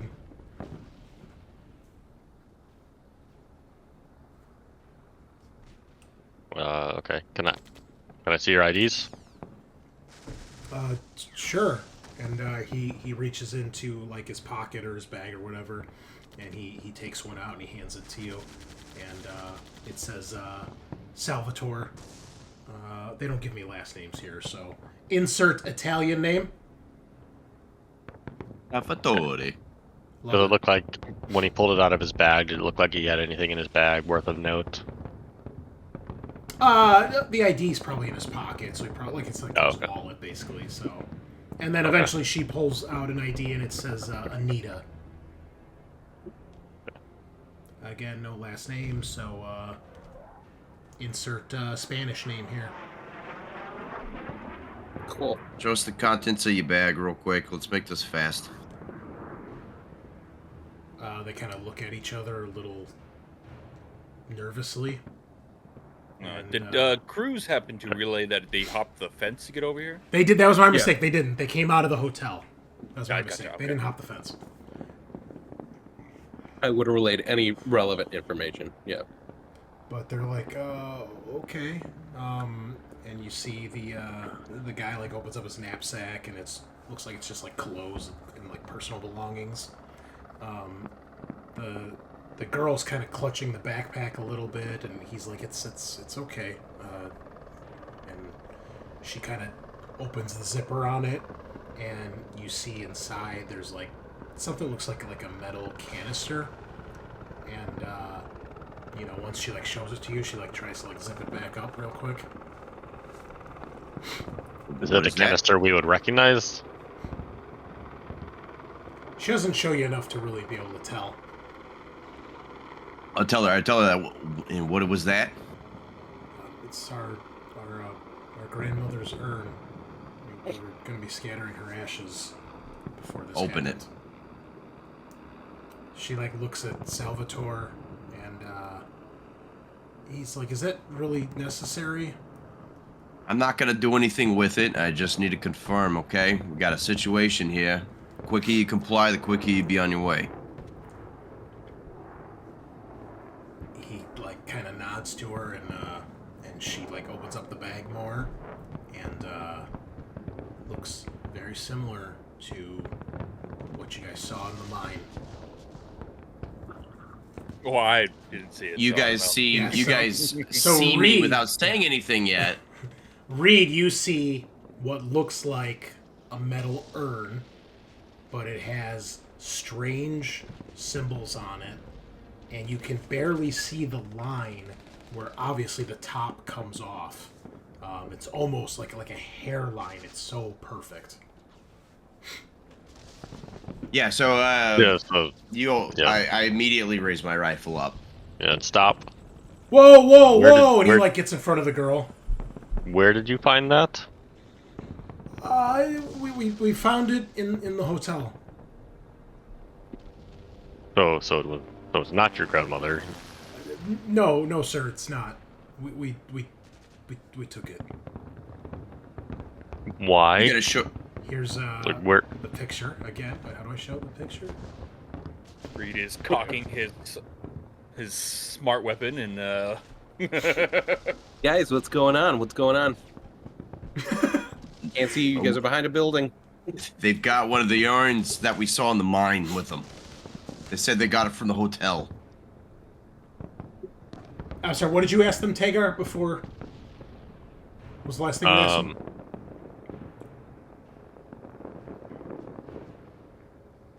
I don't know. I think it was like, why Don't did you ever say it was become a your colonial grandmother's? marshal. Well, yeah. It was like, why did you say that your grandmother's are ashes or something like that? Yeah, What are you doing in the hotel that you found this? We were just, we were packing our stuff up, and it was just left there. So we kind of took it. Where? Show In us the where you hotel. show us where it was, and I'm gonna ask for the bag. He like tells you a room number, hoping that that'll be enough. He's like, "Oh, it was Yeah. room 212."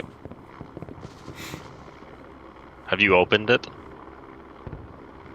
No, we couldn't get it open. but I'll I'm holster my gonna take weapon. the bag from them.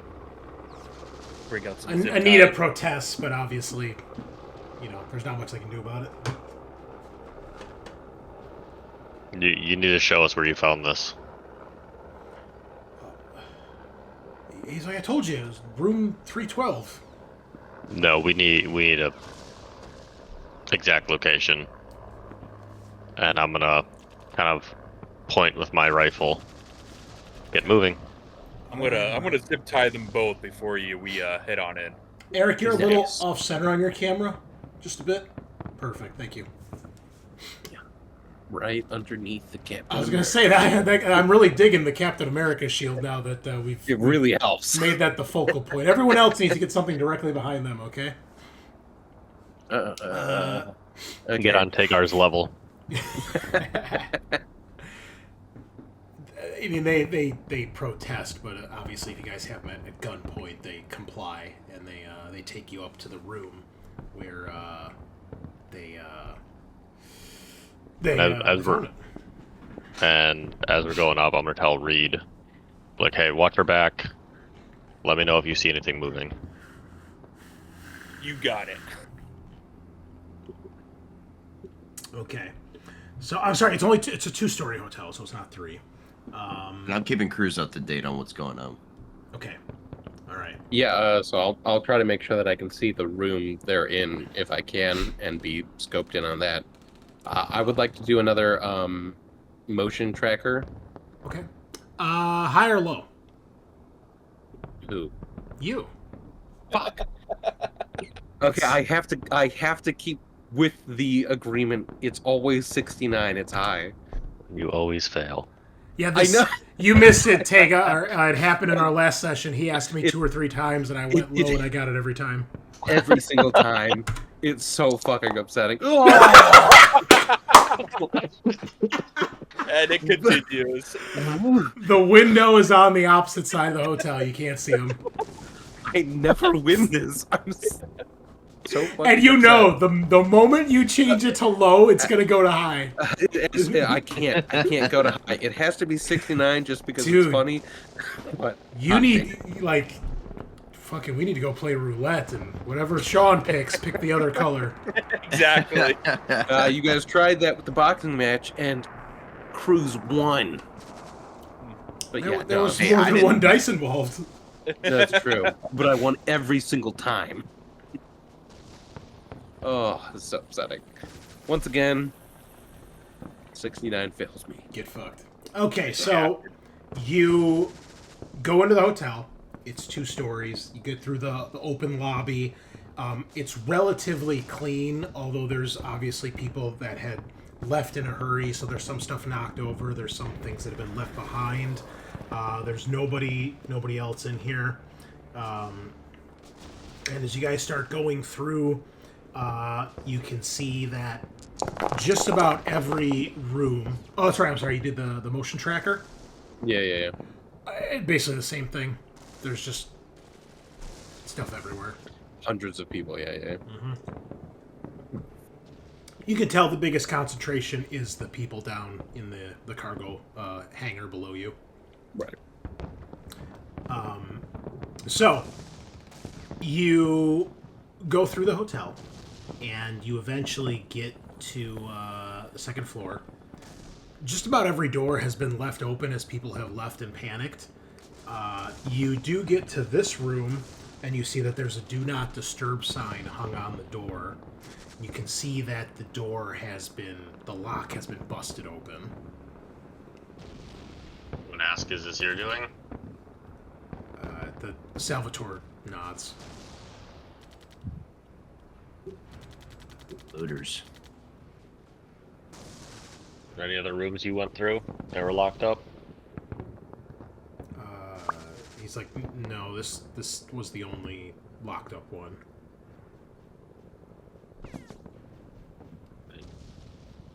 O'Connell, take a look around, see if you find anything else. Yes, sir. Kind of enters the room Okay. stealthily. Would you like to make a mobility roll? Sure. As I creep in there, mobility. Guess we can change the music a little bit since you're inside. The sounds of the war zone are a little bit more muffled. We'll put on something a little bit more searchy. Yeah, sneaky. Okay, how'd you do on your stealth? 1 success. 1 success. Okay. So you open the door, you creak it open, you make your way inside. You see that this is a room.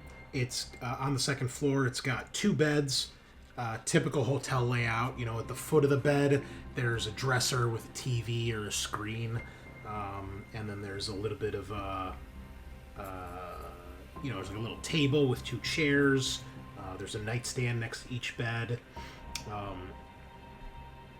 The place is ransacked. Beds are unmade. One of the chairs to the table is knocked over. Drawers are hanging out. And as you look around, as you enter, you get a little bit further in, the stench of death hits your nose. Unmistakable for someone like O'Connell who's been around a while. And it is not long before you find the bodies of 2 individuals. It is the 2 doctors. Yeah, comms. I'll immediately go. I got a positive on the 2 targets. Deceased. What do you 2 know about this? He's like, they were like that when we got here. And the girl's like kind of like pleading, like you have to believe us. Like we didn't hurt those people. We found them like that. Why were you in this building after everybody left? Did you see anything, hear anything? No, yeah, people were panicking, running, packing up their stuff. You know, we were trying to grab what we could. And he kind of looks down, like, shamefully. You know, you can tell he's embarrassed and ashamed.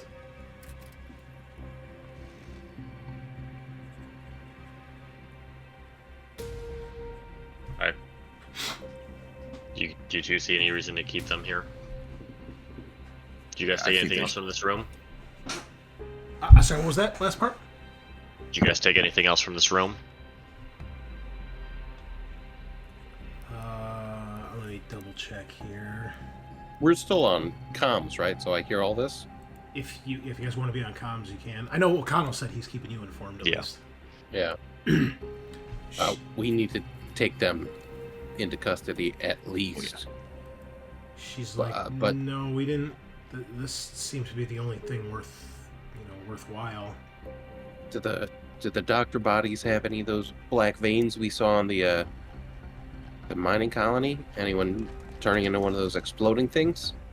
Anybody wants, they can do either medical aid or observation to see if there's anything else you might learn.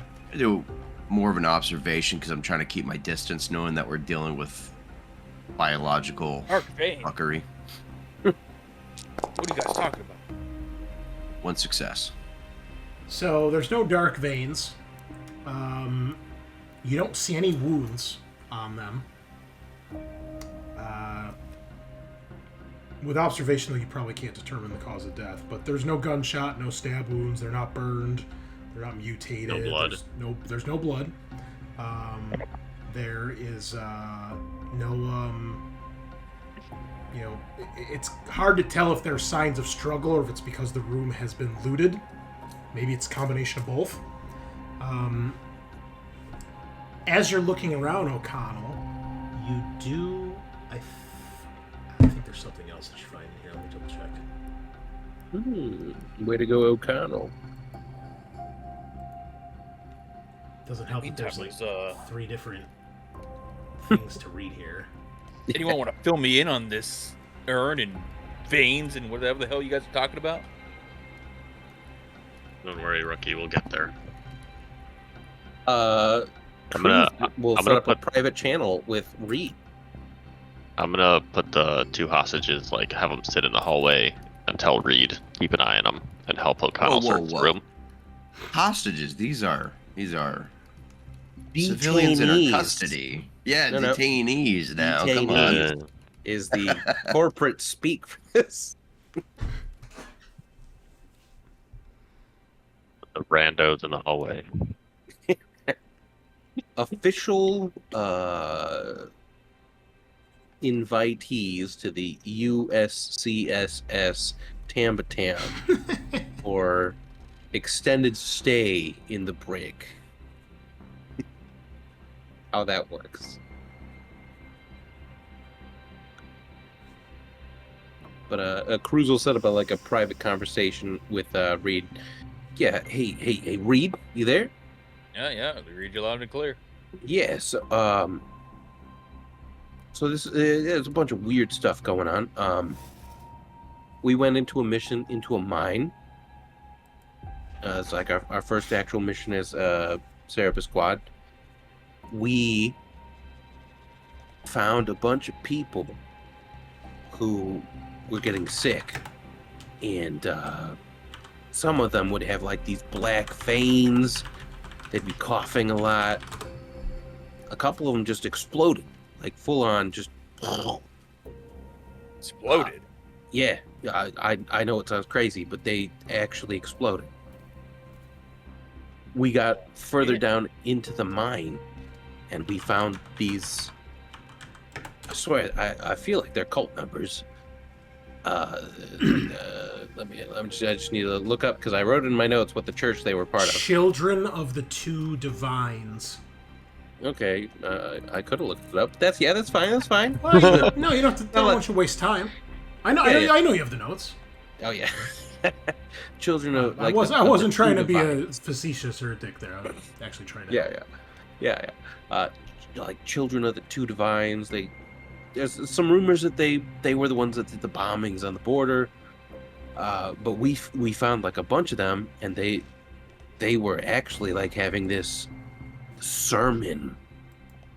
There was this one woman, and she was doing like baptisms in this black, brackish goo. It was and awesome.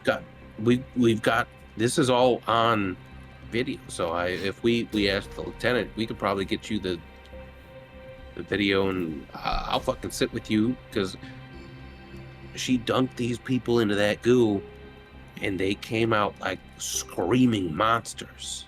So what's in these urns then that correlates with all that? We saw a bunch of those urns in, I think it was like a temple. So that the urns might have that same like goo she was dunking people in. So if that's the case, then don't touch the goo. Did you guys ever look at an open urn? I don't recall. Schmidt did. He opened one up and he got a handful of gunk. Because I think we showed a picture of it. We open. had suits back then, though. Yeah. We had like full survival suits. I'm pretty sure you guys have seen an open one. It's got the 4 ampules inside that are filled with a dark, that looks like black liquid. It's hard to tell because you're down in the mine, but it's a very dark liquid. So, yeah. So if that's the case, then it would be easy to correlate that, these guys might be even just straight up terrorists. Like, if they get to evac zone with something like this, that just spills disaster. So, Chris, in our conversations with Ogata, did he I think he told us about like some kind of marking the terrorist that attacked his like in his backstory had. I don't know if he had markings, but they determined that the guy that he shot in his enlistment event was a terrorist, and they were tied to the Children of the Two Divines. You guys have all heard rumors that the Children of the Two Divines have been known to do terrorist-like activities like bombings and things like that. Do we know if there is a specific symbol members of the church might have on them, or something like that? I don't think you guys have found anything like that. Okay. They might be. They might be members of the Divines. I don't know. But yeah, like that urn, super dangerous. Don't touch any of the goo. Don't open it for sure. If it opens, hold your breath and run fucking far away. Run away. Okay. Yeah. Don't be there. All right. Listen, I was the rookie previously. I'm trying to impart my very now new knowledge onto you. I don't know about rookie. I mean, we're both the same rank here, buddy. Oh no, I just was recently promoted to PFC, so I feel still kind of like a rookie, but yeah. So that's what's happening. So keep an eye on them. As you're explaining all this to him, O'Connell, as you are searching around the room, you don't find anything else until you take a look under one of the beds. And you find something that seems really out of place and strange.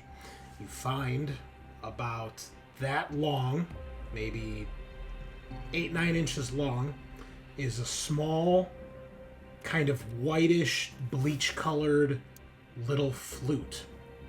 It appears to be made of either bone or some sort of wood, some sort of organic material. It's it's got the typical like the tapered end. There's a couple holes to put your fingers, and then at the other end, where the air actually blows out of, it kind of tapers to a very narrow point, and then it ends where the bottom of the flute is very flat, and then it has the hole at the very end. Yeah, that's Corporal. I guess some kind of instrument. I don't know. It stands out. He seems odd. It's under the bed. It's not like anything I've ever seen. Some kind of flute. And I'm gonna tell Reed to keep an eye on the civilians, and I'm gonna go in and take a look with O'Connell. Okay. See if we can find. I'm loading up an image here for you guys in a second, so I'll show you what it looks like.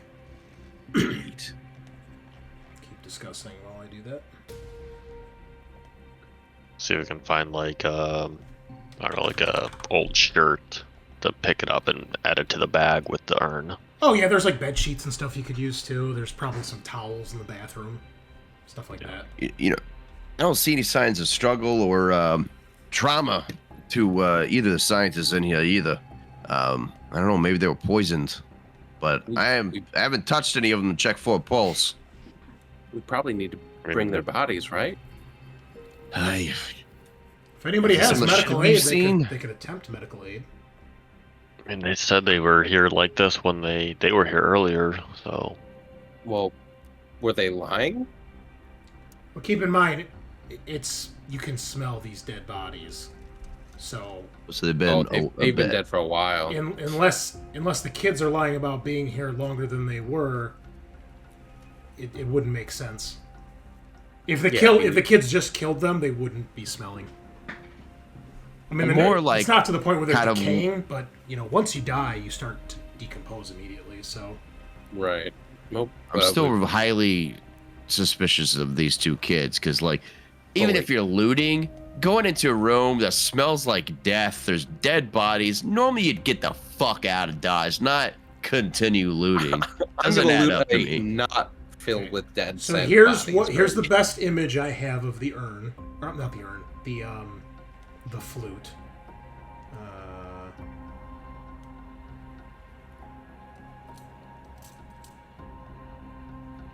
Here you go. A recorder? It's a recorder. Michael Fassbender. Okay, not what I was expecting. But it when you touch it, it looks like it feels and looks like it's made out of some sort of. It's like not plastic. It feels like it's either wood or maybe bone. It's kind of what it looks like.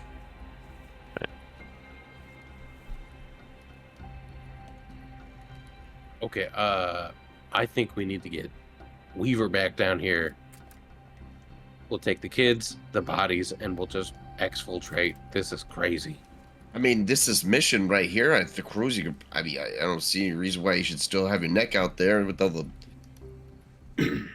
What the fuck are we gonna do? Yeah. See, hey, Cruz, do a quick sweep of the surrounding area, and then if everything looks clear, bring the APC down. How many successes do you have in your observation test, O'Connell? 1. Okay. But now I'm thinking I should push that. If you want to. So I just entered the room to kind of help him finish the search. Can I take a look? Sure. Definitely push O'Connell. You only got one stress. Can I assist him? You can assist or you can push. Only one. Your choice. Push. Easily. Fuck it, I'll push. Yeah. There we go. One more success. Good. All right. So, between the two of you now searching, you do notice one other thing. You can see on Dr. Chalwa's hand, you can see the tan marks from where he was wearing a ring. That is clearly gone. Motherfuckers. Rookie, question those motherfuckers about a stolen ring. Stolen jewelry in general. Are either of them even wearing a ring? Because that'd be even more fucked up. They are not wearing a ring. Is he on the side that I can see? No, because remember, they're basically in the room, and then he's in the hallway with them. So Yeah. they're, you can't see them. Yeah. Rip. All right, kiddos, which one of you is stealing rings? They look at each other like kind of confused, like we don't have any rings. Adam never changed.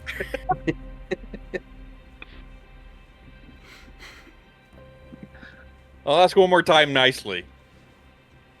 They both like put their hands up. We don't have. You guys look through our stuff. We don't have any rings.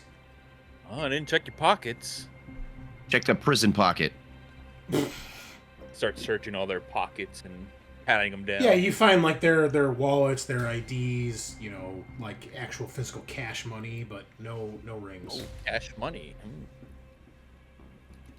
You can make some money this session. And they said they door down, right? Reed. They what?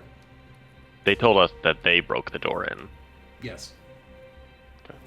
Nothing on them. No jewelry.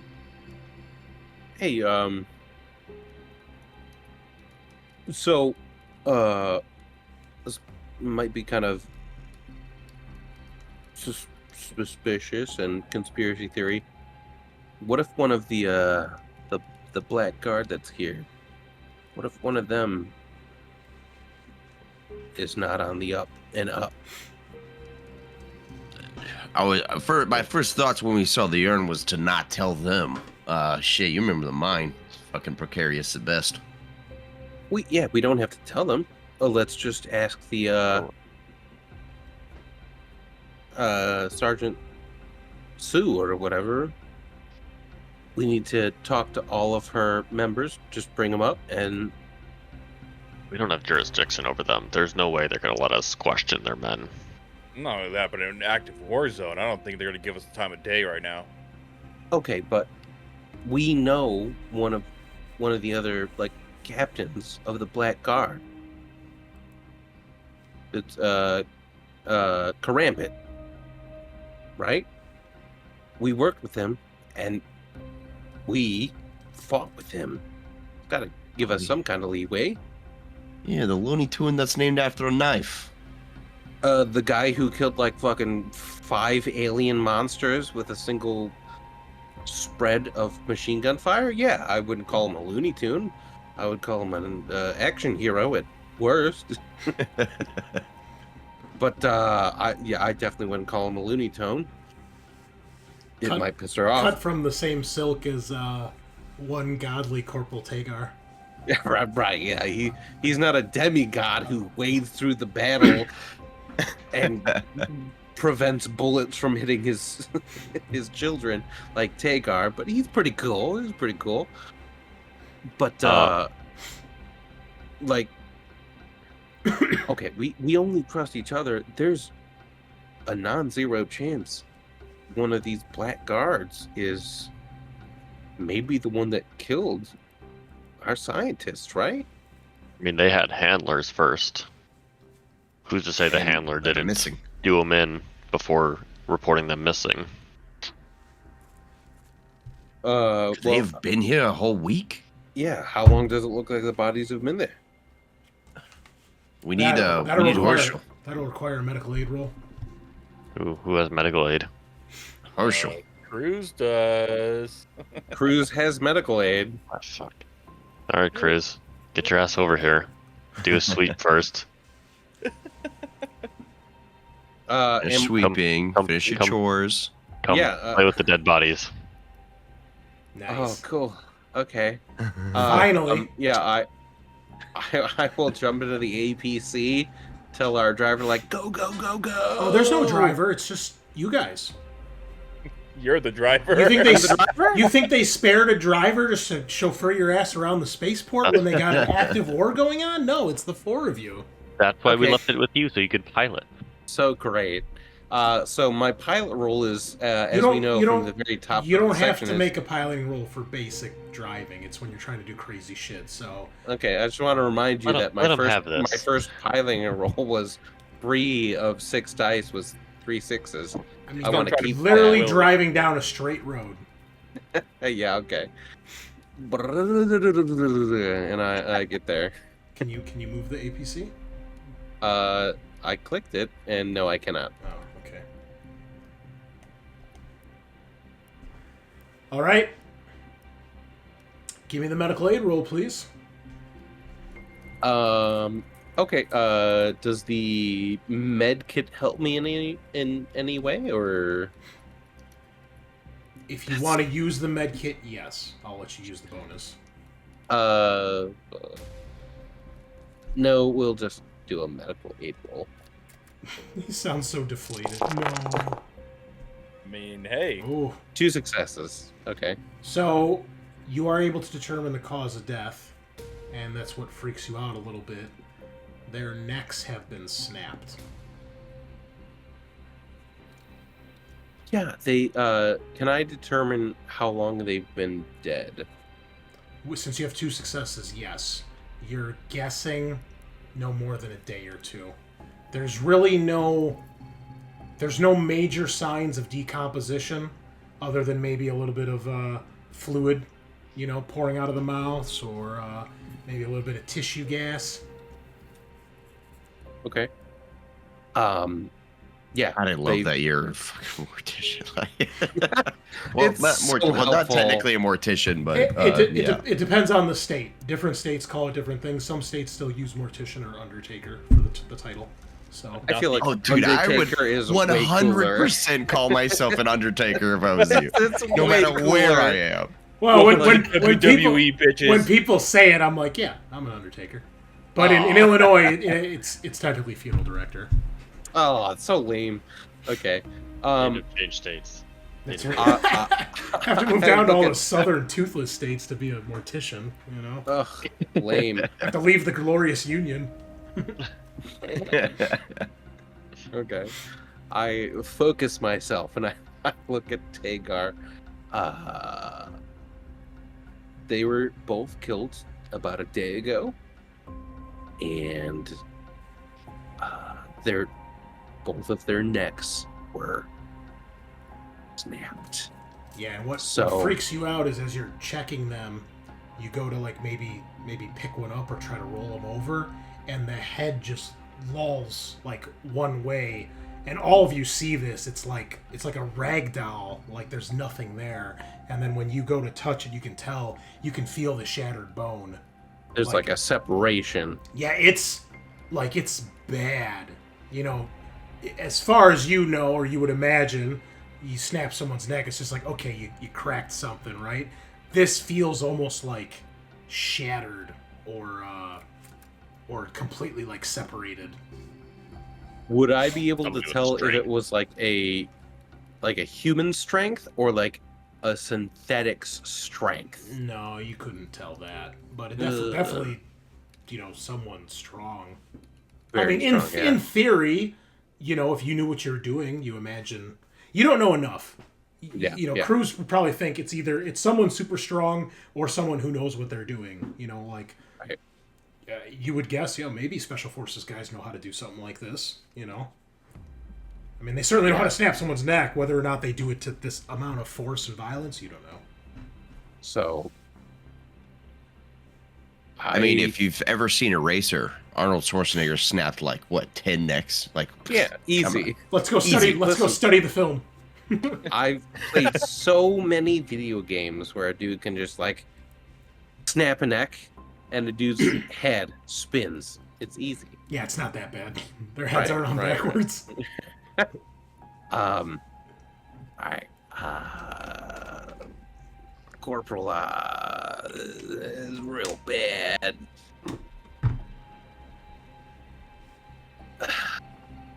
We should have these people probably Okay, picked is up. there a hotel front desk somewhere where there's records kept? Yes. Could we see when they checked in? If they checked in on this room? Yes, you can. You determine that they were using fake names, Mr. and Mrs. Smith, and they were checked in around a week ago. 5 days, give or take.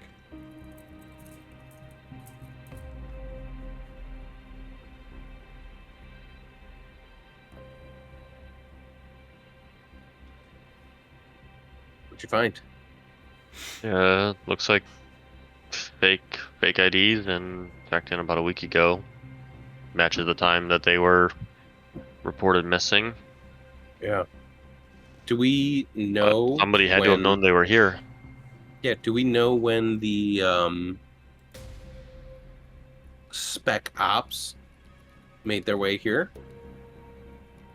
You're not sure. Okay.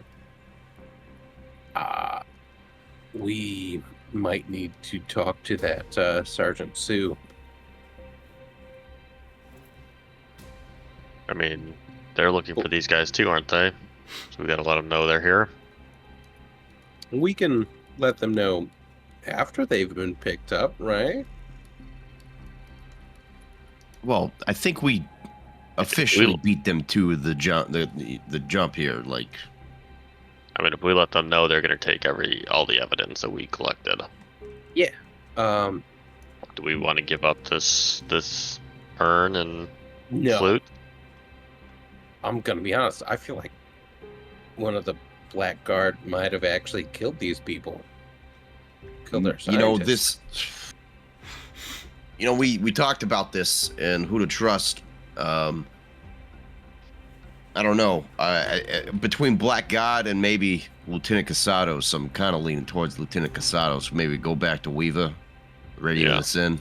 That's what I was gonna say. Let's call Weaver and Herschel. Let them know what we found. Yeah. Let's see if maybe we can go to the command tower and maybe they can send out a message specifically to Weaver, and we won't let the do we not have Black radio Guard directly to Weaver? Yeah, is she not docked right now? Like where we She's are? at another port, right? She took off Yeah. to go join the fight. he was helping Oh, other shit. sections and stuff. So Wait, could we radio her from the APC, or do we have comms to Yeah, her? you could probably radio her, yeah. okay. All right, yeah, we're gonna shoot Weaver a message. Like, Weaver, we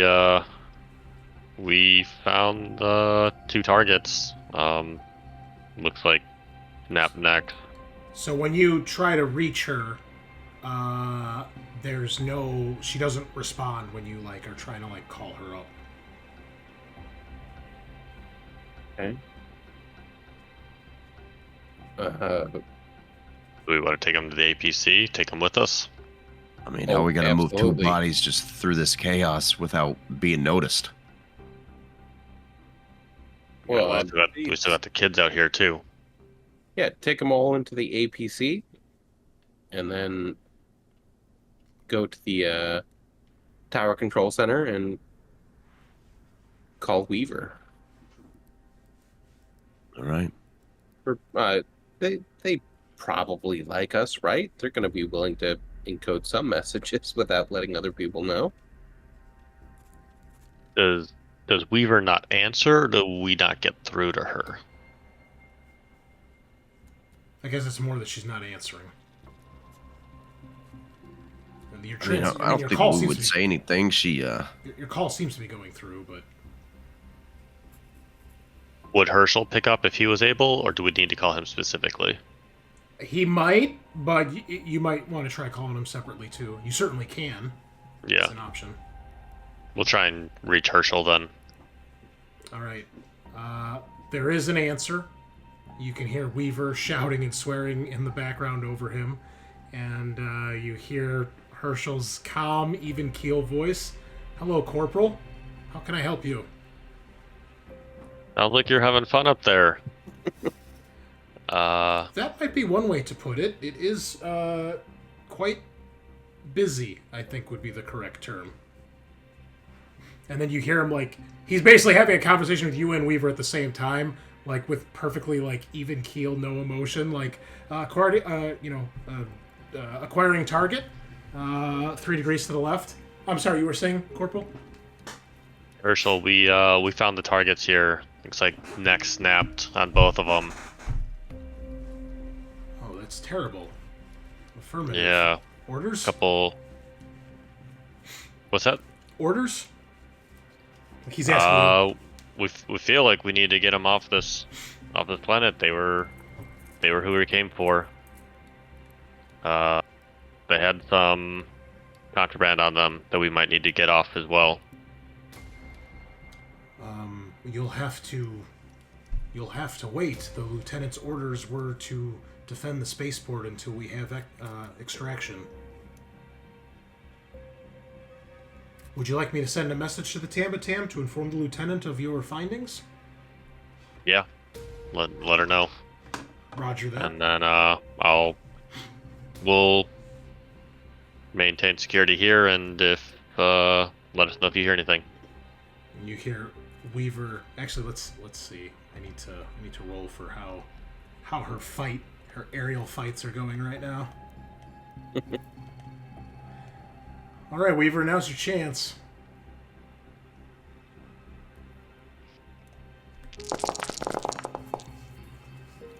Why does she have a point of stress? That's not right. Probably because the incoming landing was really bad. Well, she's gonna push that. Oh, thank God. You hear her, Hold on. She rolled like 18 dice, 19 dice. I want to say. I mean, that's par for the course in this game, apparently. Yeah. She has full throttle. Oh, she can get a +2 modification if she has to go really, really fast. Is she going really, really fast? I mean, yeah, she's a I feel like. Yeah, it didn't help. Yeah. A +2 with pushing could be +4. It would be. You're right. We know it's not going to do anything, but we'll roll it. Oh, wow. 160. Yay. Easy. Okay, 2 successes. You can hear her, shouting. Obviously, it sounds like she's winning. Are you winning, son? Love it. Roger that, Corporal. I will send the message to the lieutenant immediately. All right, let us know what you hear. Affirmative. And your call ends.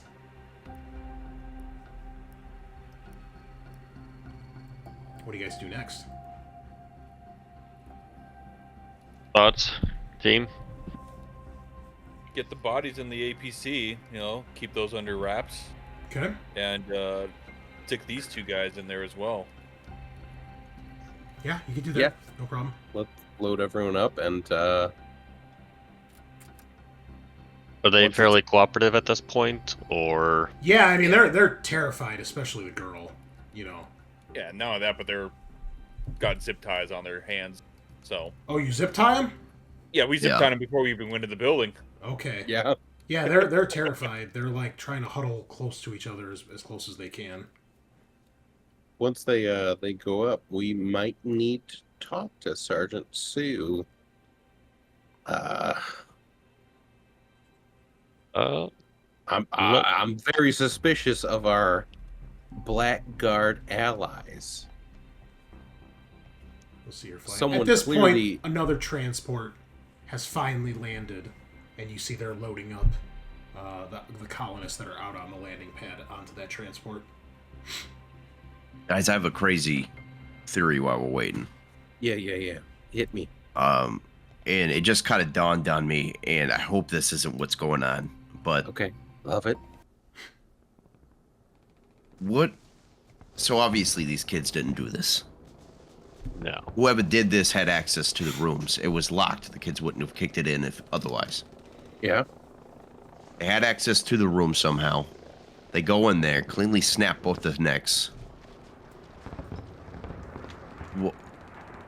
Why would they? Would they who have done this brought and left the Eoin there? But then why lock the door afterward? And Because why if leave that us building stuff? building got bombed, can you imagine? That all urn of got that would've destroyed. spread out. Yeah. And what the fuck is this flute? That's the best mystery. back when I was in kindergarten, we used to play with the quarters. But what the fuck is this? Some kind of sick call sign? And why did they not take anything except a fucking wedding ring? It was on the wedding ring, right? Ring finger. It was not. It wasn't. Okay. Why take a ring? Chowla's ring. This is gonna be your proletariat. No, fuck you. Chawla. Chowla. Chawla. Chowla. Fuck with me. Proletariat is a very common word. It's Chalwa. Chalwa. Chalwa's ring. Chawa. Would there be any significance to like a special ring? Well, hear me out. I mean, you can't tell what his ring was, right? Wait, hold on. I want to hear Adam's fucking argument here. Okay. I want to see what he's about to say. What if this ring isn't really a ring? What if it's just like a hidden to make it look like a ring, but it holds data?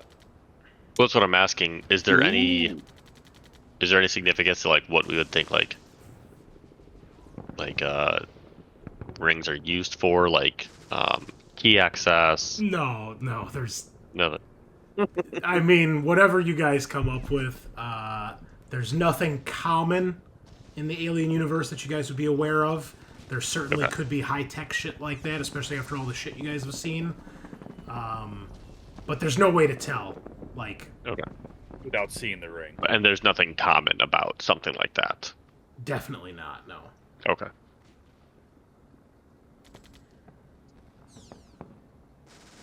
I'm still suspicious about like a blackguard who's bought out or controlled by UPP doing this. And you think Sergeant Sue's just gonna hand them over to us?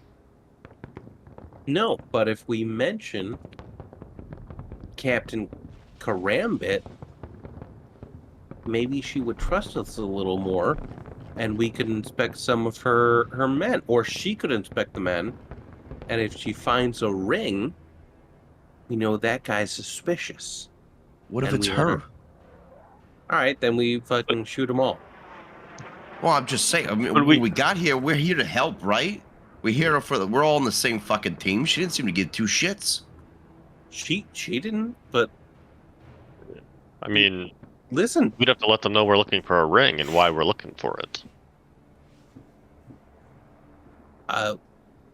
Once the bodies and those two people are up back on the Tam, it's all safe, right? We don't know when that's gonna be. We're waiting on Herschel. Yeah. We send them up. They get a message from Herschel. We reach out to her. Like, hey, something kind of suspicious happened. One of you guys is kind of like sussy. What's going on? All right. Well, what do we do until we hear back from Herschel?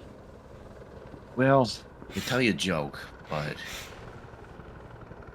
you mean like as far as the mission? Oh, I don't know. What if we check up the? Out of character, were we told why Blackguards specifically are here as opposed to just regular Colonial Marines? We were told Spec Ops. Correct. Just special operations. We weren't told Why? specifically Blackguard. Why Because when Spec they Ops? said Spec Ops, no one asked if it was Blackguard and why they were there. I'm doing my best, Chris. I'm trying. It's a little too late, but I do appreciate the, you should have asked that 3 hours ago. Yeah. We just said we're told to get on the ship and go do the thing. Right. Lieutenant Casados and Weaver would both be proud of you. You're They displaying could tell growth. us so much more, but they don't.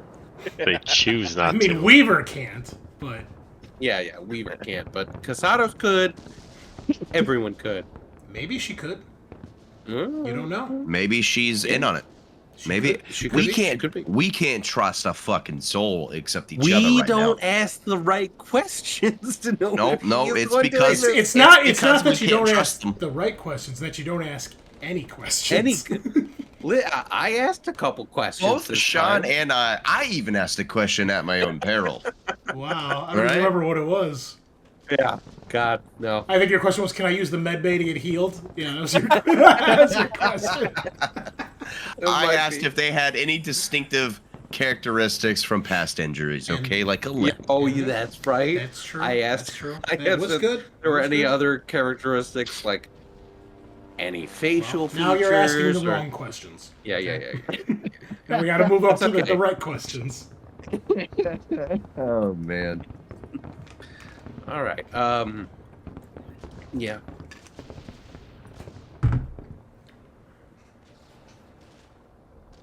All right, let's I mean, what if we went up back to the air traffic control tower? See, that's where maybe we can. Sure... Yeah.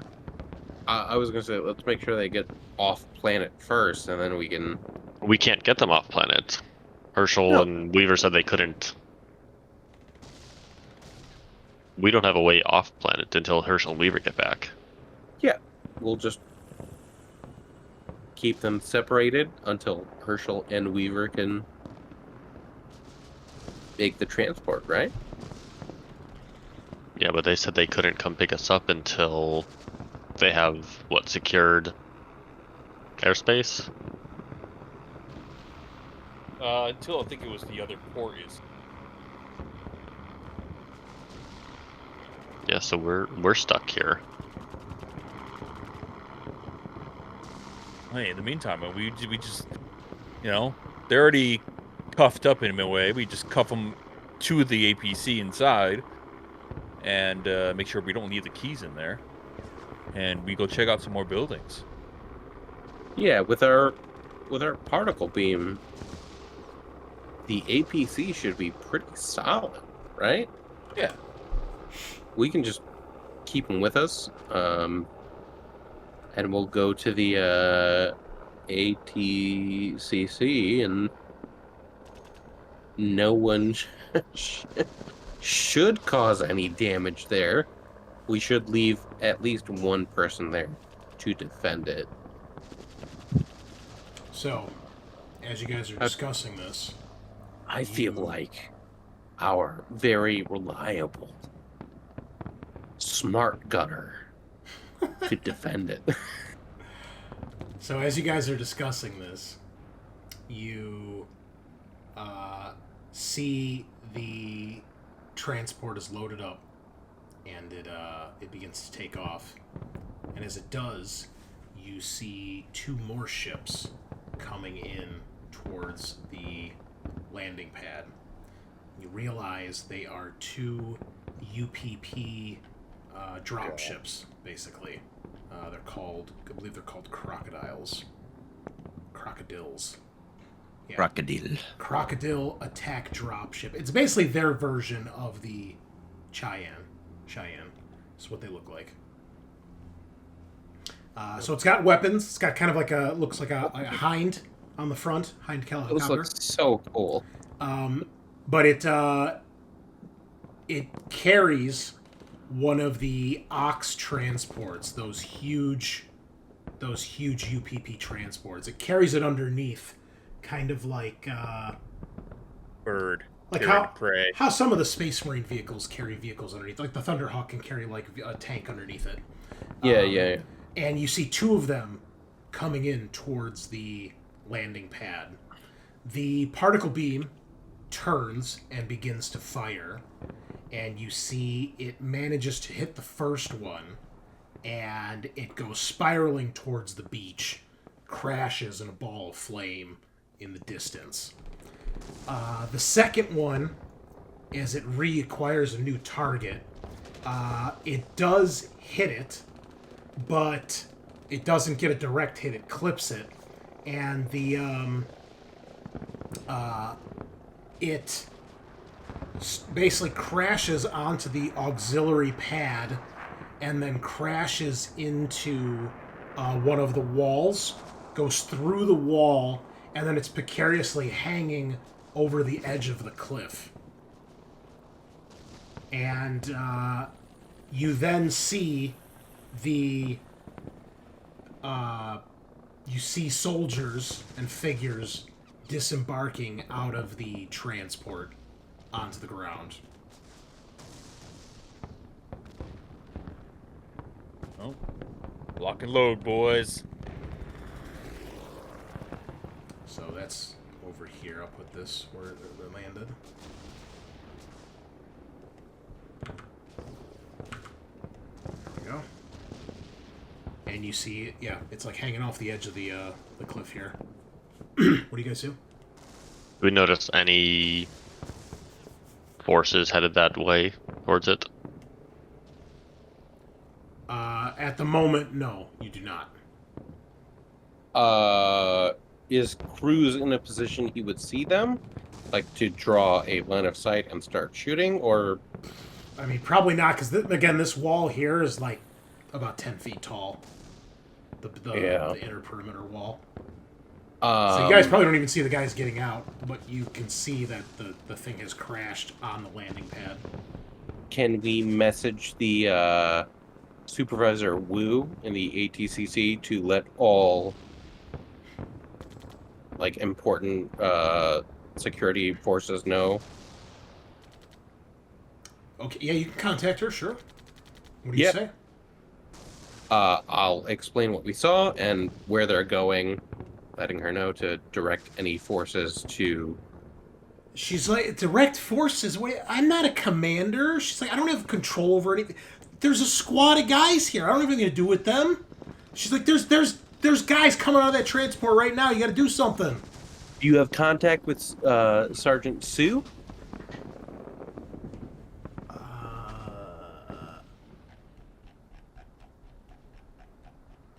She's like, yeah.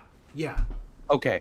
Inform her of the crash site, where they're going, and I'll give her like details as much as I can so she can give Sue relevant information. All right, yeah, she'll do that. And if you can, tell her to contact Corporal Tagar at this link so we can coordinate. Oh, so you're telling Wu to give Sikhs Tagar's information? Yeah. Gotcha. It seems super important that all of us should be able to talk. Okay. All right. Now, as this has also happened, you do see that the Blackguard are escorting another group of civilians out of the hangar. So they're starting to make their way towards the landing bay. They probably were inside when this happened, so they probably haven't seen the explosion.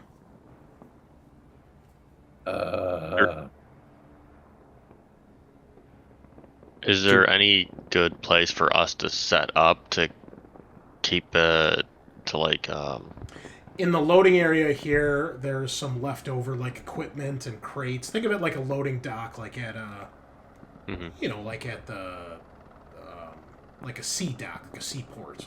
You know, those big ass containers on a cargo ship. You know, big crane and stuff like that. Probably one of those Weyland-Yutani landers, the flatbed from Covenant. Maybe a power loader or two, stuff like that. And that vehicle depot's on the way. Corporal, we probably don't want anyone leaving atmosphere when we're still trying to find someone who might have killed these people, right? We want to make sure because the Blackguard are escorting a group of potential civilians, potential murderers on the next transport. We want to stop that? Tagar, your comm starts to chime. Yep. Herschel? No, this is Sergeant Sikhs.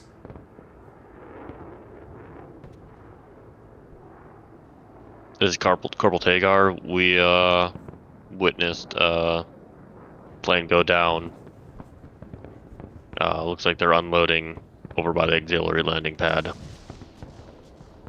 Do you have men to cover that area? Not at the moment, no. Fuck. You hear her, she's kind of muttering under her breath. She's like, can you handle it right now? She's like, I'll get my guys to keep the civvies out of the way. Yeah, we're on it. All right. Look. And you can see Cruz, these Cruz, guys I understand. are over here. Whoops, hold on. I'm moving the wrong ones. These guys, because that group is gone, so there's another group over here. They just came out and they're walking down the street in your direction. You can see the two Blackguard are now trying to corral all those people and keep them from moving about or going closer to the spaceport. Or to the landing pad. Okay. I'm just gonna do like Cruz. I understand, we're worried about this right now, but I mean, if those forces get over, get here before overrun this location, there's gonna be no stopping them. Yeah, listen, I could take a shot at the people running up to that ship. Just shoot at it, not hit anyone. Theoretically, they would then run away and no one would board. We'd still be able to prevent any potential suspects from getting on. But Do we know where they're evacuating them to? Up to one of the ships in orbit, you're assuming? Because these shuttles that are coming down are not like FTL capable or anything. So are they all going to one place as far as we know? Well, the lieutenant did say that the Heinlein was the one that had dispatched the evacs shuttles. So you're assuming they're going back up to that shuttle. Or back up to that ship.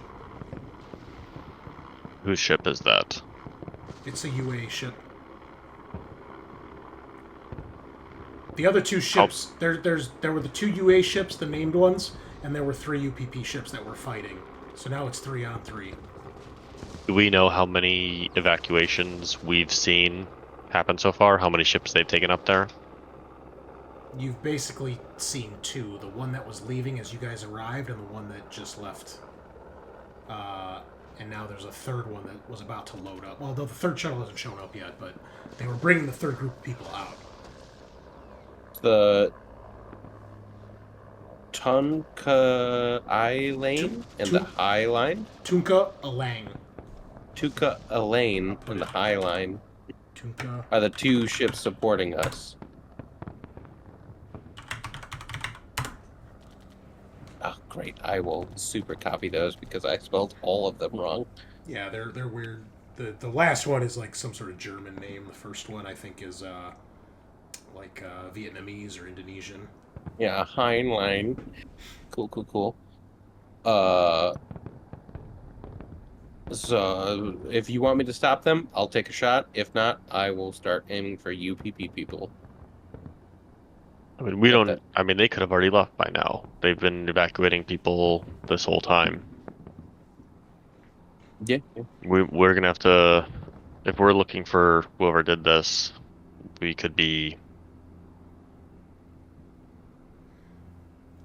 Tagar, your comms are going off again? Yep.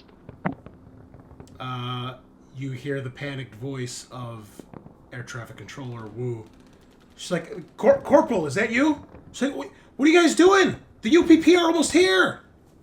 Yep, we're heading out. Alright. We need to get moving now.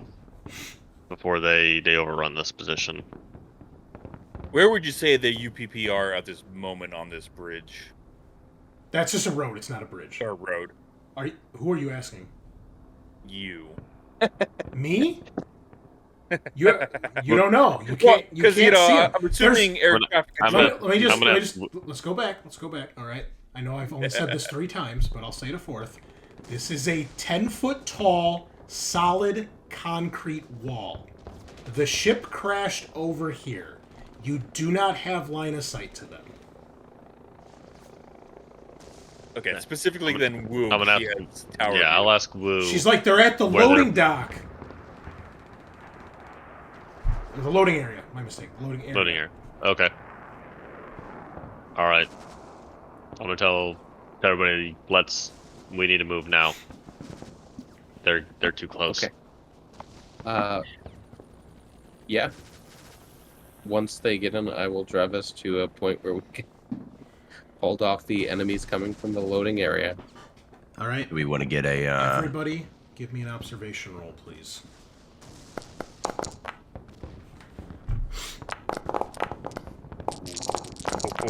Okay, there's so many dice, I can't click my skill. Hold on. I gotta wait for it to It dissipate. does get a little out of control sometimes. Oh no! Man, you guys are lucky. You rolled like 3 6s tonight on panic checks. So I'm gonna bank one of those successes though. you, for those of you that passed, you see the UPP have made it here. You can see them like taking cover behind the gate, and you see one of them leveling an RPG in your direction. And that And the is where we're APC gonna end weather an tonight. RPG. Oh, Have joy! to find out next week. As far as I know, I'm the one driving the APC. This is as you guys are loading up. So, O'Connell and Cruz, you notice this as you guys are loading up. You see like a guy like basically steps around the corner. He's got the RPG over his shoulder, and clearly he's aiming it at either you and or the APC. Okay, I have the fast reflexes talent, so hopefully that will help us next game. It won't. So, That's pretty cringe. Okay. yeah. Well, you guys dicked around for how long? So, having a discussion. And We were asking important questions. Yeah. Okay. Well, this is hesitate and people die. Okay, you should know that by now. Hesitation is defeat. Yep, I've learned that. Okay. Good. Okay. Now, as long as we're clear. Okay. Yep. Great. Feels All good. right. Good session tonight, guys. You made a lot of progress on this mission. I was not expecting you to go to the hotel at all, based on like how this scenario is kind of set up. So well done. Actually, really, really well done. Because obviously that's important. You learned some shit there. So, Yeah. We learned a lot. yeah. One more time for everybody. I think we should just enjoy this piece of art. Oh, man. He looks so uncomfortable. He looks dead inside. You do remember the scene from Covenant, right? He's probably dead inside having to film that scene. Yeah. I'll do Him the erotically fingering. playing the recorder with himself. I'll do the Yeah. fingering. That was a quote. That was so That uncomfortable. was awesome. So gross. Okay. A great Um, scene. Well, since we have a couple minutes, we can do XP on camera here really quick, and then we will get the heck on out of here.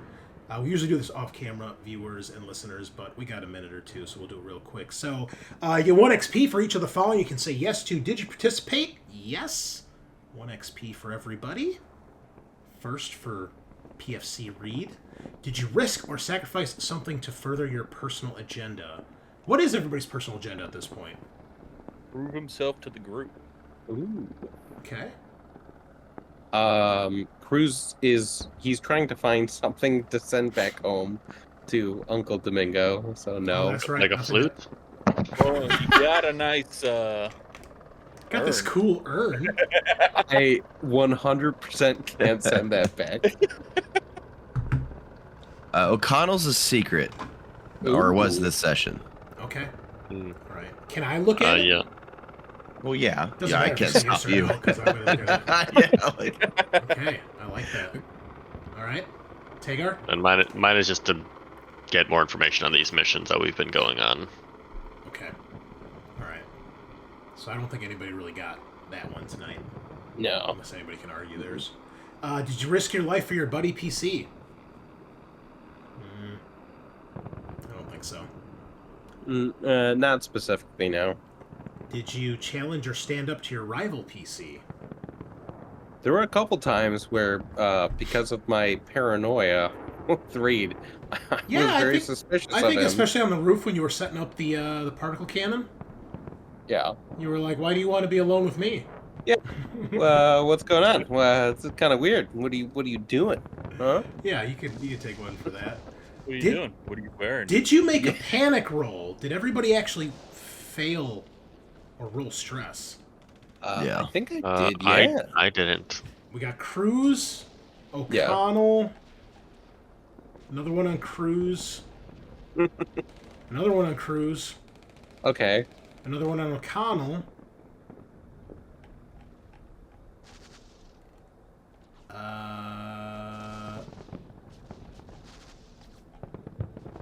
Yeah, that was it. So just the two of you. Cool. Well done. Cruz and O'Connell, super homies. Did you overcome a dangerous Risking it for the event biscuit. using violent or non-violent means? Ongoing orbital barrage from a MiG. Yes. You get one for that for sure. Okay. Did you make a significant discovery or revelation? Yes. I think Yes. so. I think so. Yeah. Doctors have been murdered. Their stuff's been stolen. And it There's might be- urns. Yep. Yeah. There's It's a all coming flute. together. I think the flute is the big piece of the puzzle there. Let's The be fuck is with this recorder, man?